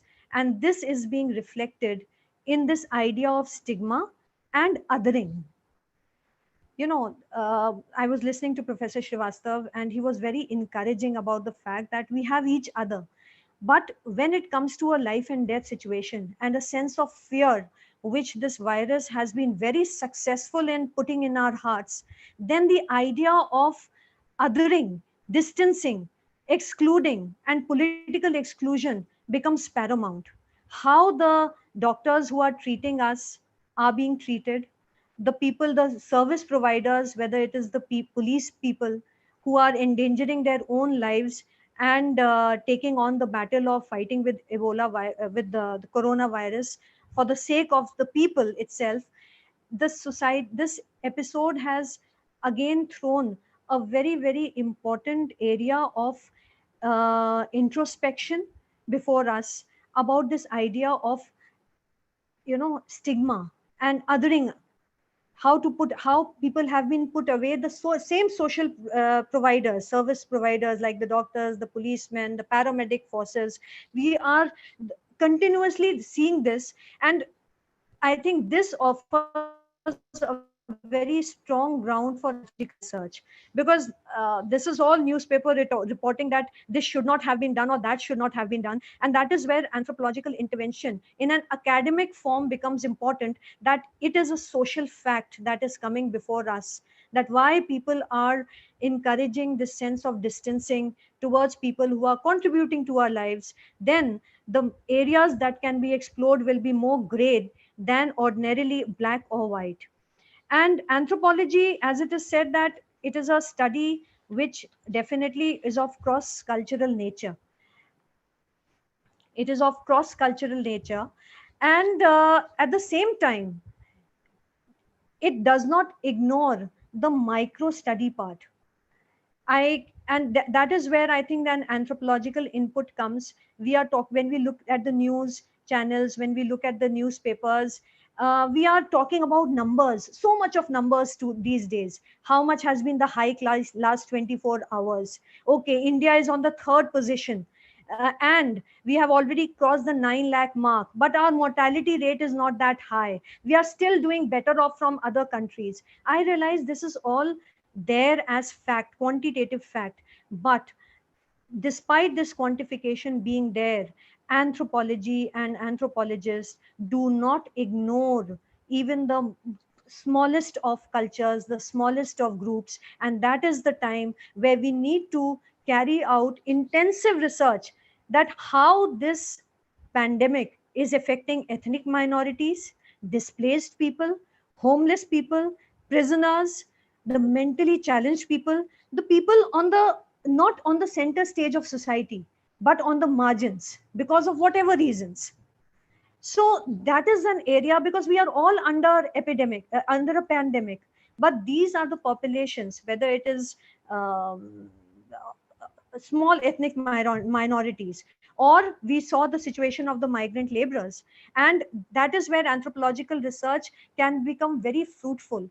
That coronavirus is very democratic in nature, agreed, but we cannot deny that the repercussion of this virus has brought to the fore and manifested the social inequalities which have existed in the society. That why is it convenient to bring an elite class students on buses back to their homes, and why was it not so easy to deliver the migrant laborers who were walking on the highways to make them reach their home? These are the questions of humanity which a humanistic discipline like anthropology should ask, and I'm sure will definitely ask, because these are the ideas, thoughts that have enveloped us, the sense of social inequality, stigma that have surfaced. And anthropological research goes much beyond the blame game. There's no point in blaming geography or population about it. It's a research. And once this kind of research is got into, I'm sure we will, as anthropologists, be able to give a new picture, an objective picture, and a very fruitful picture to whatever calamity or inequality that humanity is facing today. As I go ahead with my talk, I would come to what I spoke some time back, was that something that has caught my attention was that ever since this virus has come and we have been put in a homebound situation, this has really changed the social fabric and is changing the social fabric of the society. People have come together as family members. So many discussions on family and its disorientation and its survival have been raised again and again. And in that line of research, it becomes important to understand that while this spread of pandemic has brought people closer, those are the reports which have coming from Press Trust of India, through social media, and through other forms of information which are delivered still to our doorsteps, that yes, family members have come together, but at the same time, National Commission of Women and child helpline numbers have reported a very high number of child abuse as well as domestic violence that is taking place. So on one hand, we have a pandemic, we have a coronavirus, and we are scared of it. And the symptoms are breathlessness and the symptoms are fever. But significantly, in the long run, how this virus is affecting our familial life, our societal life, our one-to-one relations with our own people, what is being broken and what is being mended, where how people are becoming depressed and how people are turning towards spirituality. This is another area which again I feel is very unprecedented, because we all have been thrown together in a similar situation inside our house. And that is where these conformities and disconformities with what ought to be done, what should not happen, domestic violence should not happen, people should live together, spiritual side, all this can be very, very well explored by anthropologists. And I go back to my point again and again, that even if we are not able to do that walking ethnography, going to the field, packing up bags, living among the people of a population, as long as we have an anthropological mindset, I don't think we can stop by anybody. So it's an encouraging move for me. And I feel that we as anthropologists who are grounded in anthropological methodology of understanding one-to-one person can go about addressing these issues in a very holistic and successful way. And so much I had to talk, but I think many things have been taken up. So I would like to further restate the point that we are living in an age where domestic violence, I was talking about in particular, that this has surfaced to a very large extent. And some of the writings which I was reading on this, and those writings are not only by anthropologists, but as I said, that they are coming from different corners and leaving us in a thought-provoking mode, that where do I go ahead with from here? That people are losing jobs.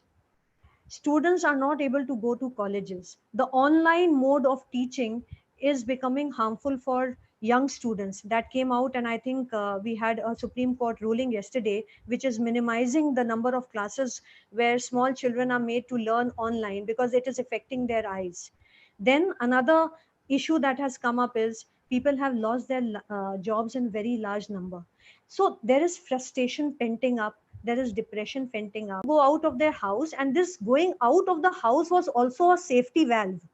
You are not seeing your abuser or your aggrandizer or somebody in you with whom you don't have good relation in the family, say a husband wife. They are giving each other space by moving out, going and doing their job. It was a, even if it was a temporary, it was a way of avoiding when there is a lack of harmony in a relationship. But the lockdown situation did not even allow that.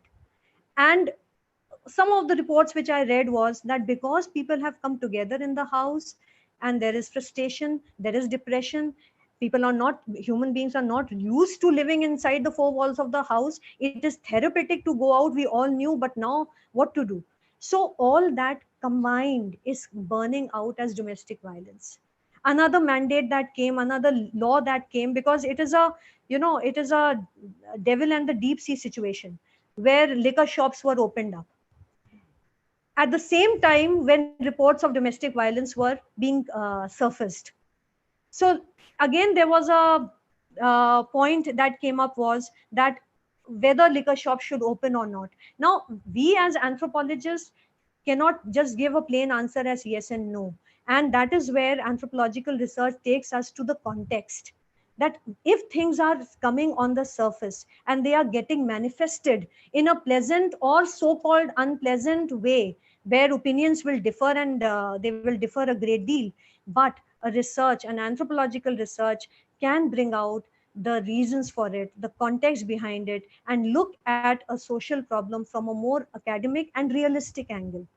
So these are the things which I wanted to share basically, and I would end my talk with one very important statement, that as we have grown with anthropology, we have realized by following the virtue of cultural relativism that it is one of the most humanistic discipline.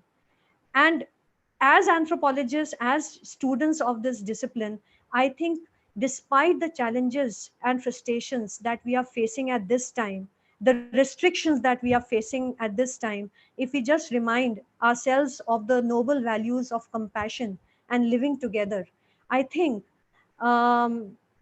we will be able to tide over the crisis in a very successful way. So with that note, I would like to end my talk. Thank you very much. Hello. Hello. I can't get the voice. Hello. Hello. Madam, audible. Okay, okay, okay. Thank you, thank you. Thank you, ma'am. Yeah. Thank you, thank you. May I audible? Yes, yes.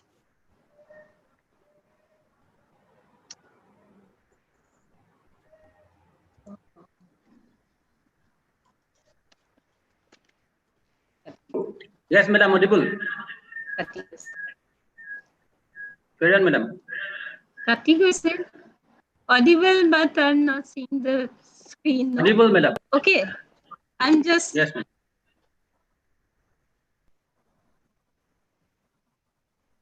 Okay, now the over to discussion.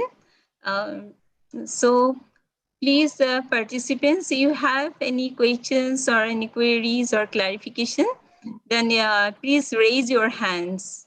And we have only 10 minutes for the discussion. Okay? Yes, madam. We are scheduled one. I don't know what happened in my. Varna home. Please unmute your button.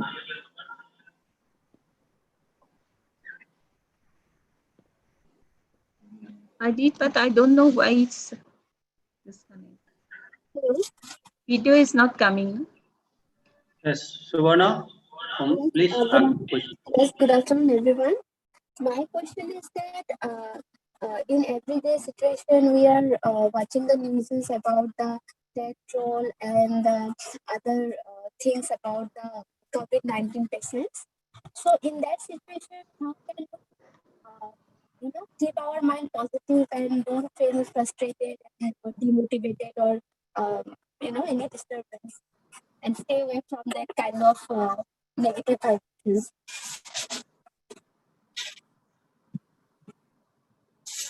Hello. Yes, ma'am. Yes, yes. Actually, I could only hear half of the question. I could not hear the full. Can you please repeat? I couldn't hear. Yes, ma'am. Actually, in this situation, so nowadays we are watching the news about the death toll, the patients of COVID-19, and all that news. Okay, so in that situation, how can we be positive and keep away from this kind of negative news or negative vibrations? How can we be always be positive, like and stay mentally mentally state? I can share with you my own personal thought on this. I feel human being is a very empowered being. Can you hear me? Hello. Yes, madam. Audible. Yes, yes. I feel human being is a very empowered individual. We have the capacity and the potential to break, as well as we have the potential to make. And when we get down to making and breaking, the first person that comes to our mind is ourselves. So I completely agree that yes, we are living in a very, very tense situation where everything going around is enough to make us pessimistic, enough to make us frustrated and scared. But we have no choice. We have no choice. We have to go back to the human potential of optimism, of having a spiritual thought. And here I don't mean spirituality as being religious. If I decide not to break down, if I decide to fight back, if I decide to, because I know there is no option. If there were 10 alternatives, probably I would have explored all 10, but there is no alternative here. The idea is that either we make ourselves strong, we make ourselves determined, and as Professor Srivastava had said, tell ourselves every day, this too shall pass, then this too shall pass. So I think it is absolutely important that we go back to the basics of human optimism. And that is most of all required in a situation like this. Thank you. Rumi Anand, please unmute your button.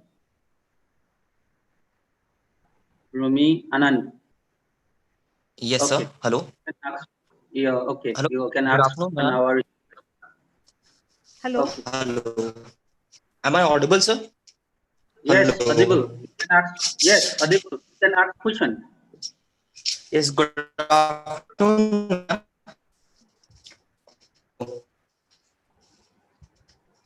Hello. Your Hello. voice is not clear. Your voice is not clear. Okay, sir. Ask question. Ma'am, I just wanted to ask that during this COVID-19 pandemic, ma'am, the migrant laborers who are coming back, who have already came back to their villages, so will it be, ma'am, क्या इससे ma'am जो casteism थी ma'am जो पहले से because of some reasons वो लोग migrate जो लेबरर्स थे वो माइग्रेट किए अपने प्लेसेस से, तो वापस से ये चीजें आ सकती हैं क्या?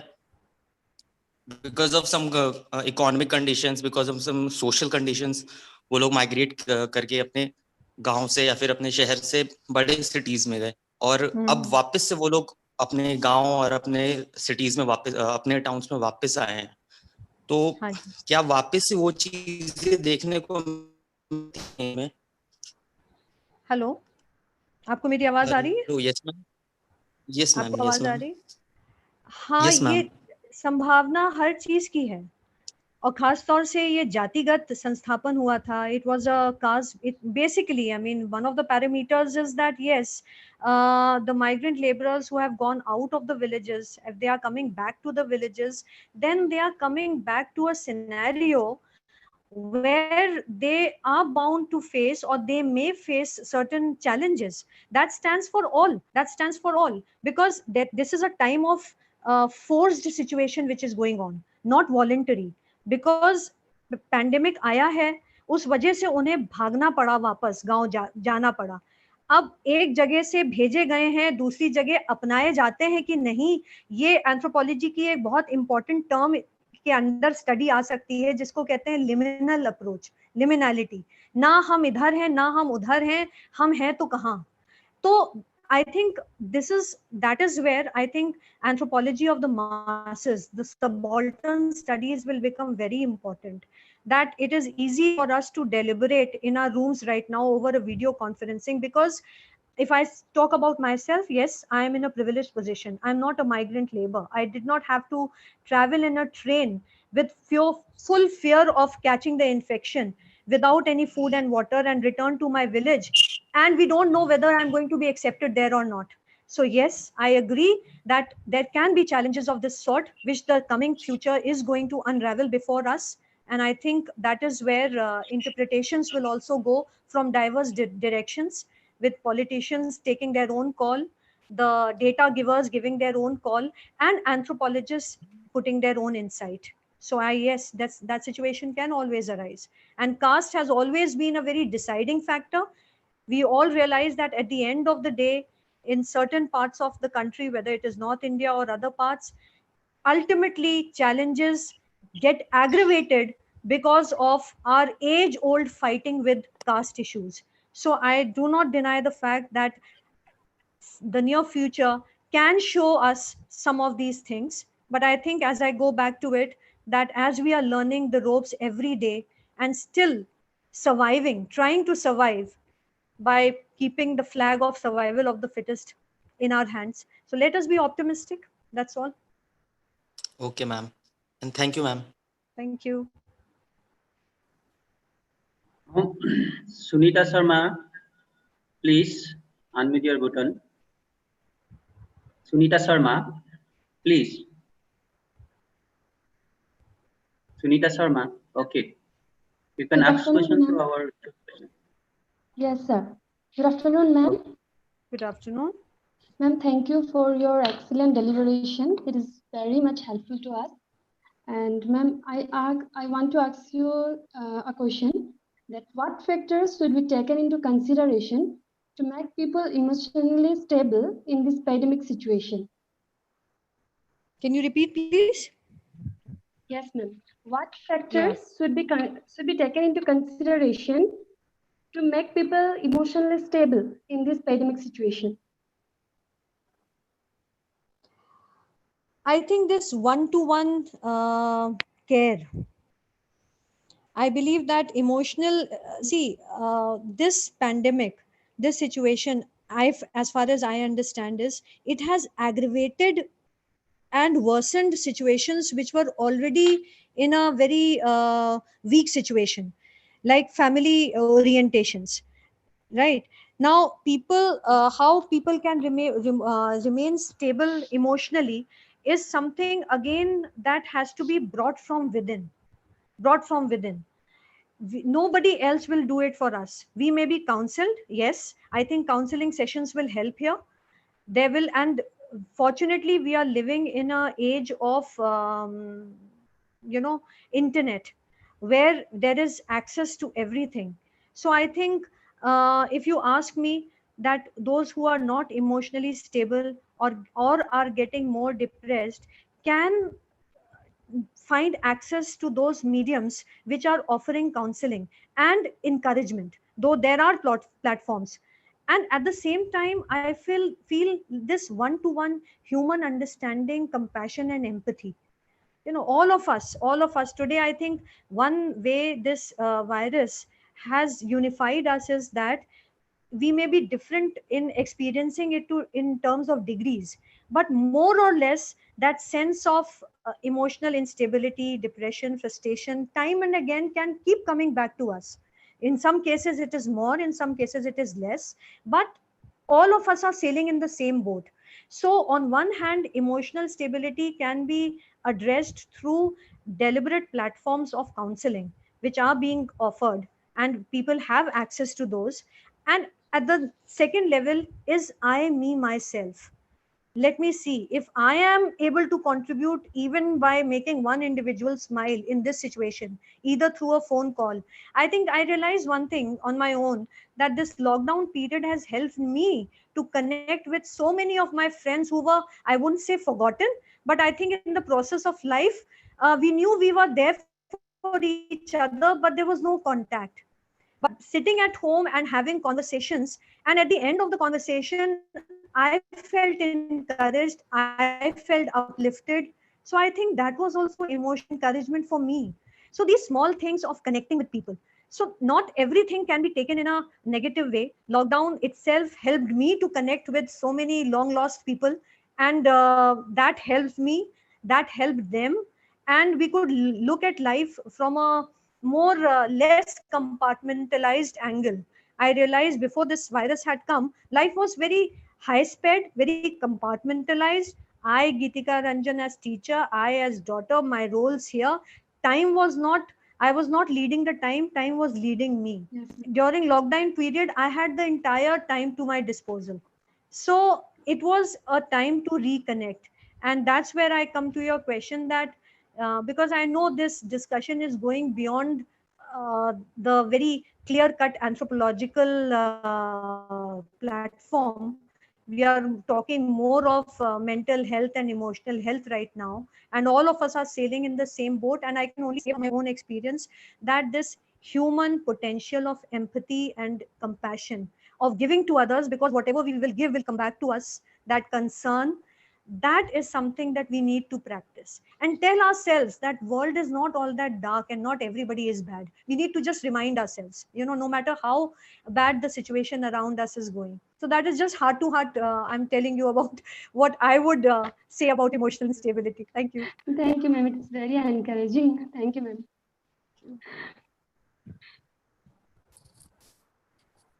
Hello. Okay, you can ask question our Yeah, question. can you hear me, madam? Yes, Somnath ji, I can hear you. Hello, good afternoon. Good Actually, madam, afternoon. I have just a small observation that whether this COVID-19 scenario is creating a dual burden for the marginalized women in particular, because in one hand they have lost their economy like anything, and other hand it is generating the domestic violence again like anything. So this is number one. And second thing is whether the gender gap is going to increase more once again in India, particularly in the marginalized section. These are my small two observations, if you kindly highlight something. These can happen, Dr. Somnath, hello, are you getting my voice? Yes, Hello? madam. Yes, very clearly, Yes. very clearly. Right. Yes, so like you have said that these are situations that can arise. On one hand, domestic violence, on the other hand, the marginalized group, the gender gap. See, we are not refusing that situations may not come, but I think again we go back to the anthropological significance. Anthropology as a discipline always emphasizes on the study of micro studies, and right. we have tried our best and we try our best not to make sweeping statements in the name of generalization, and particularly in a sensitive time like this. So we have our assumptions, and those assumptions are helpful so that we may avoid a catastrophe that can come, whether it is a massive gender gap in a marginalized section, women's position going further down, or domestic violence getting aggravated. Those are dangers that are lurking on the horizon, no doubt.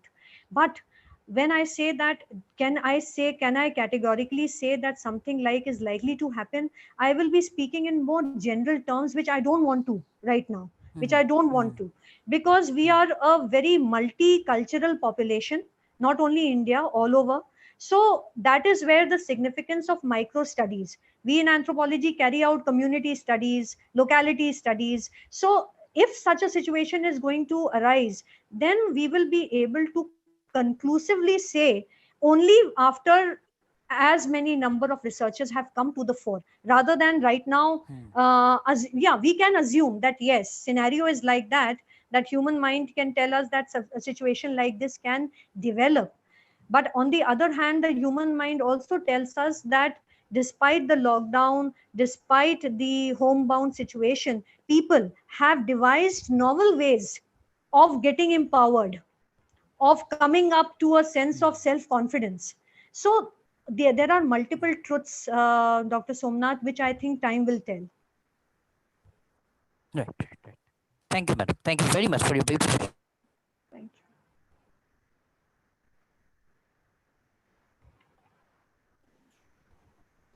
Mayuri Barkatogi, please unmute your button. Mayuri Barkatogi, please unmute your button.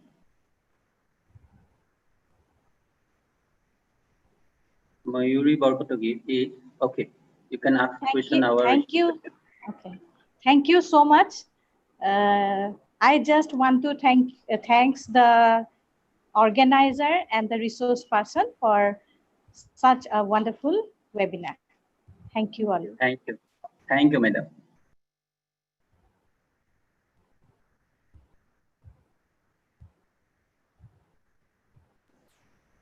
Dr.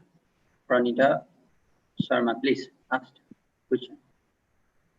Can you hear me? Yes, madam. Thank Yes, you madam. so much, madam. I, Dr. Pranita Sharma from Philosophy Discipline. And first of all, I congratulate you for your relevant and informative and also very much valuable speech during crisis days. Thank you so much, madam. Yes, it's not a question. Just I want to share my views with you.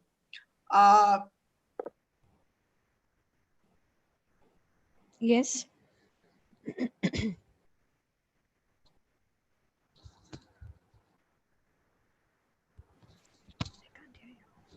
Can you hear me? Yes, now I can hear. Now I can hear. Thank you so much, madam, for your informative, valuable, and very much relevant speech during crisis days. Thank you so much.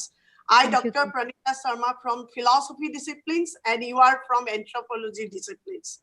Yes. So, madam, actually, this is not a question. Just I want to share my views. I want your suggestion. Now, I am talking about my state, Assam. Now, Assam is facing two disasters. One is COVID-19 and the other is flood, right? Yes. So these are the two challenges Assam people are facing now. And we are teachers because we have to, now we are doing online classes. There is no other option. We must have to accept this, the alternative process. Yes. But on some TV channel survey and from through newspaper and also my experience in doing online classes, only 40% of our students of Assam can enjoy the online facilities and 60% are deprived of their facilities due to their economic problem, net problem, and many other factors.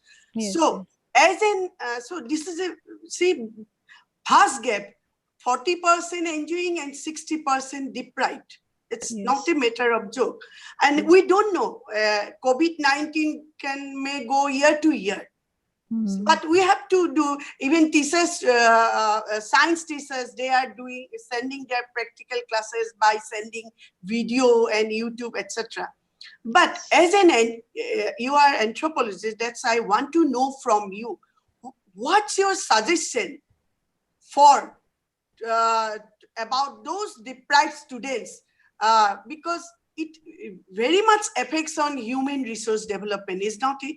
So what's your suggestion about those deprived students? Just I want to know from you. Yes, I completely agree to what you are saying.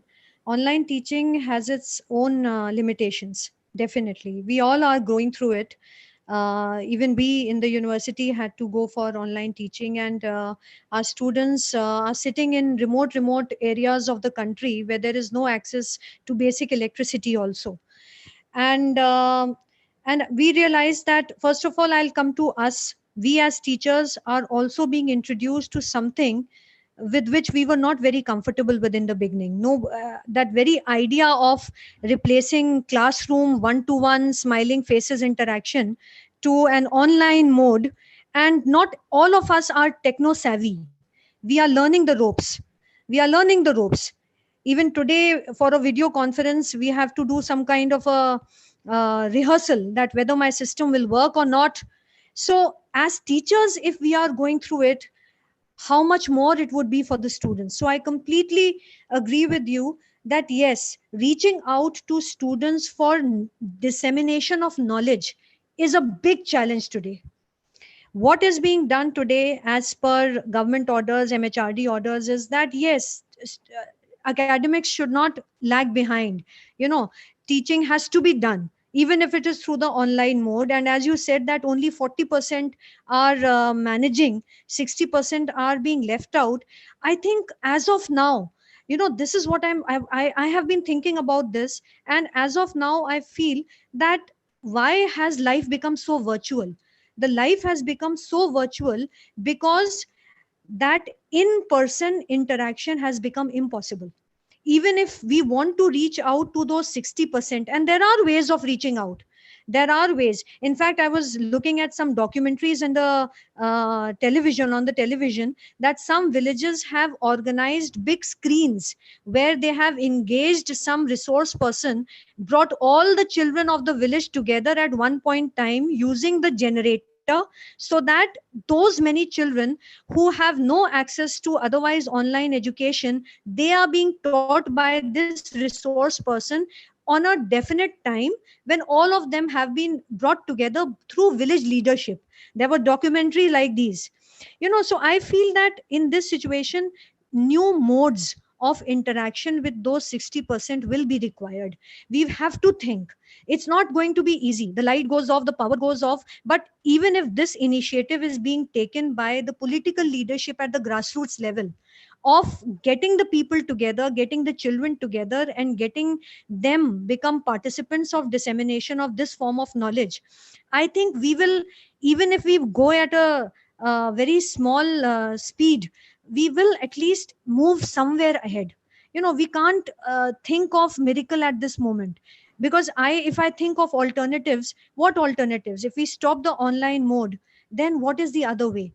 The other way is this individual effort. Yes, like Dr. Shrivastava was talking about the individual potential, individual effort. People are becoming pioneers in devising ways of reaching out to those millions of children who have no access to online medium of education right now. So these small efforts, I'm just telling you one because that I came across through on the television, but that gave me an idea that whenever crisis of this kind will come, it will challenge us as human beings, but human potential will come up with something, maybe not a very great mechanism, but some mechanism of reaching out to these marginalized population whom nobody is able to reach out. So as of now, I can just think of this. This is the last question. Please, Anjana, madam, proceed. Okay. Thank you, ma'am. Hello. Yes. Yes. Yeah. Thank you, ma'am. Ali. Your session was very informative. Really, it was very informative, and I'm sure our participants have understood your perspectives and gained much knowledge from you. Thank you, ma'am. Thank you again. Thank you very much. Okay. Yeah. With this, we have come to the end of today's program. So now I request Mr. Niranjan Bara to deliver the vote of thanks. Thank you, Anjana Sharma, madam. Thank you, Professor Gitika, madam. Now it is time we proceed the last part of today's national webinar, that is vote of thanks. First and foremost, we sincerely convey our thanks and gratitude to Honorable Registrar, Dibrugarh University, Assam, Dr. Harishchandra Mohanta sir, for having us an keynote addresser of today's national webinar on anthropological understanding of COVID-19 and delivered wonderfully speech the present scenario of present-day pandemic situation. Thank you, sir, for your gracious presence in this webinar. Secondly, we convey our vote of thanks as well as gratitude to Professor Binoy Kumar Srivastava sir, Director Anthropological Survey of India, Delhi. With his very busy schedule, he consent to participate as a resource person of today's webinar and wonderfully highlighted upon the seminarial issues. His gracious presence in this webinar has impacted us a lot and has also added the splendor of the occasion. We eagerly look forward to have you with us in the near future, sir. We convey our special thanks and gratitude to Professor Gitika Ranjan Madam, Professor, Department of Anthropology, Northeast Hill University, Shillong, Meghalaya, for her resourceful deliberation on different concepts and issues on anthropological understanding of COVID-19 of present day situation. Thank you, Madam, for your sincere participation in our national webinar. We eagerly look forward to have you with us in the near future too. We would like to extend our thanks and gratitude to Dr. Sanjeevananda Borgohai sir, Principal and Chairman, Organizing Committee of NLB City College, Dibrugarh, for extending all possible support and help in organizing this national webinar. Thank you, sir. We offer our special thanks to all the participants for their enthusiastic participation in this webinar. Your participation in the webinar has added to grace to it. Thank you all. We would like to offer our thanks to our Vice Principal and Coordinator, IQAC, Dr. Manasi Gogoi Borgohai Madam, for her kind help and support to organizing this webinar. Thank you, Dr. Manasi Gogoi Borgohai Madam. Last but not least, I offer my special thanks to Mr. Dhoniram Borgohai, Assistant Professor, Department of Education of our college, for his enough help and cooperations to the webinar a grand success. Thank you, Borgohai sir. With a few words, I conclude my vote of thanks. Thank you all. Now, we are at the end of the session. Thank you all participants. Dear participants, your feedback link will be provided in WhatsApp groups just after the end of the webinar. Now, I declare today's national webinar is over. Thank you very much. Thank you all.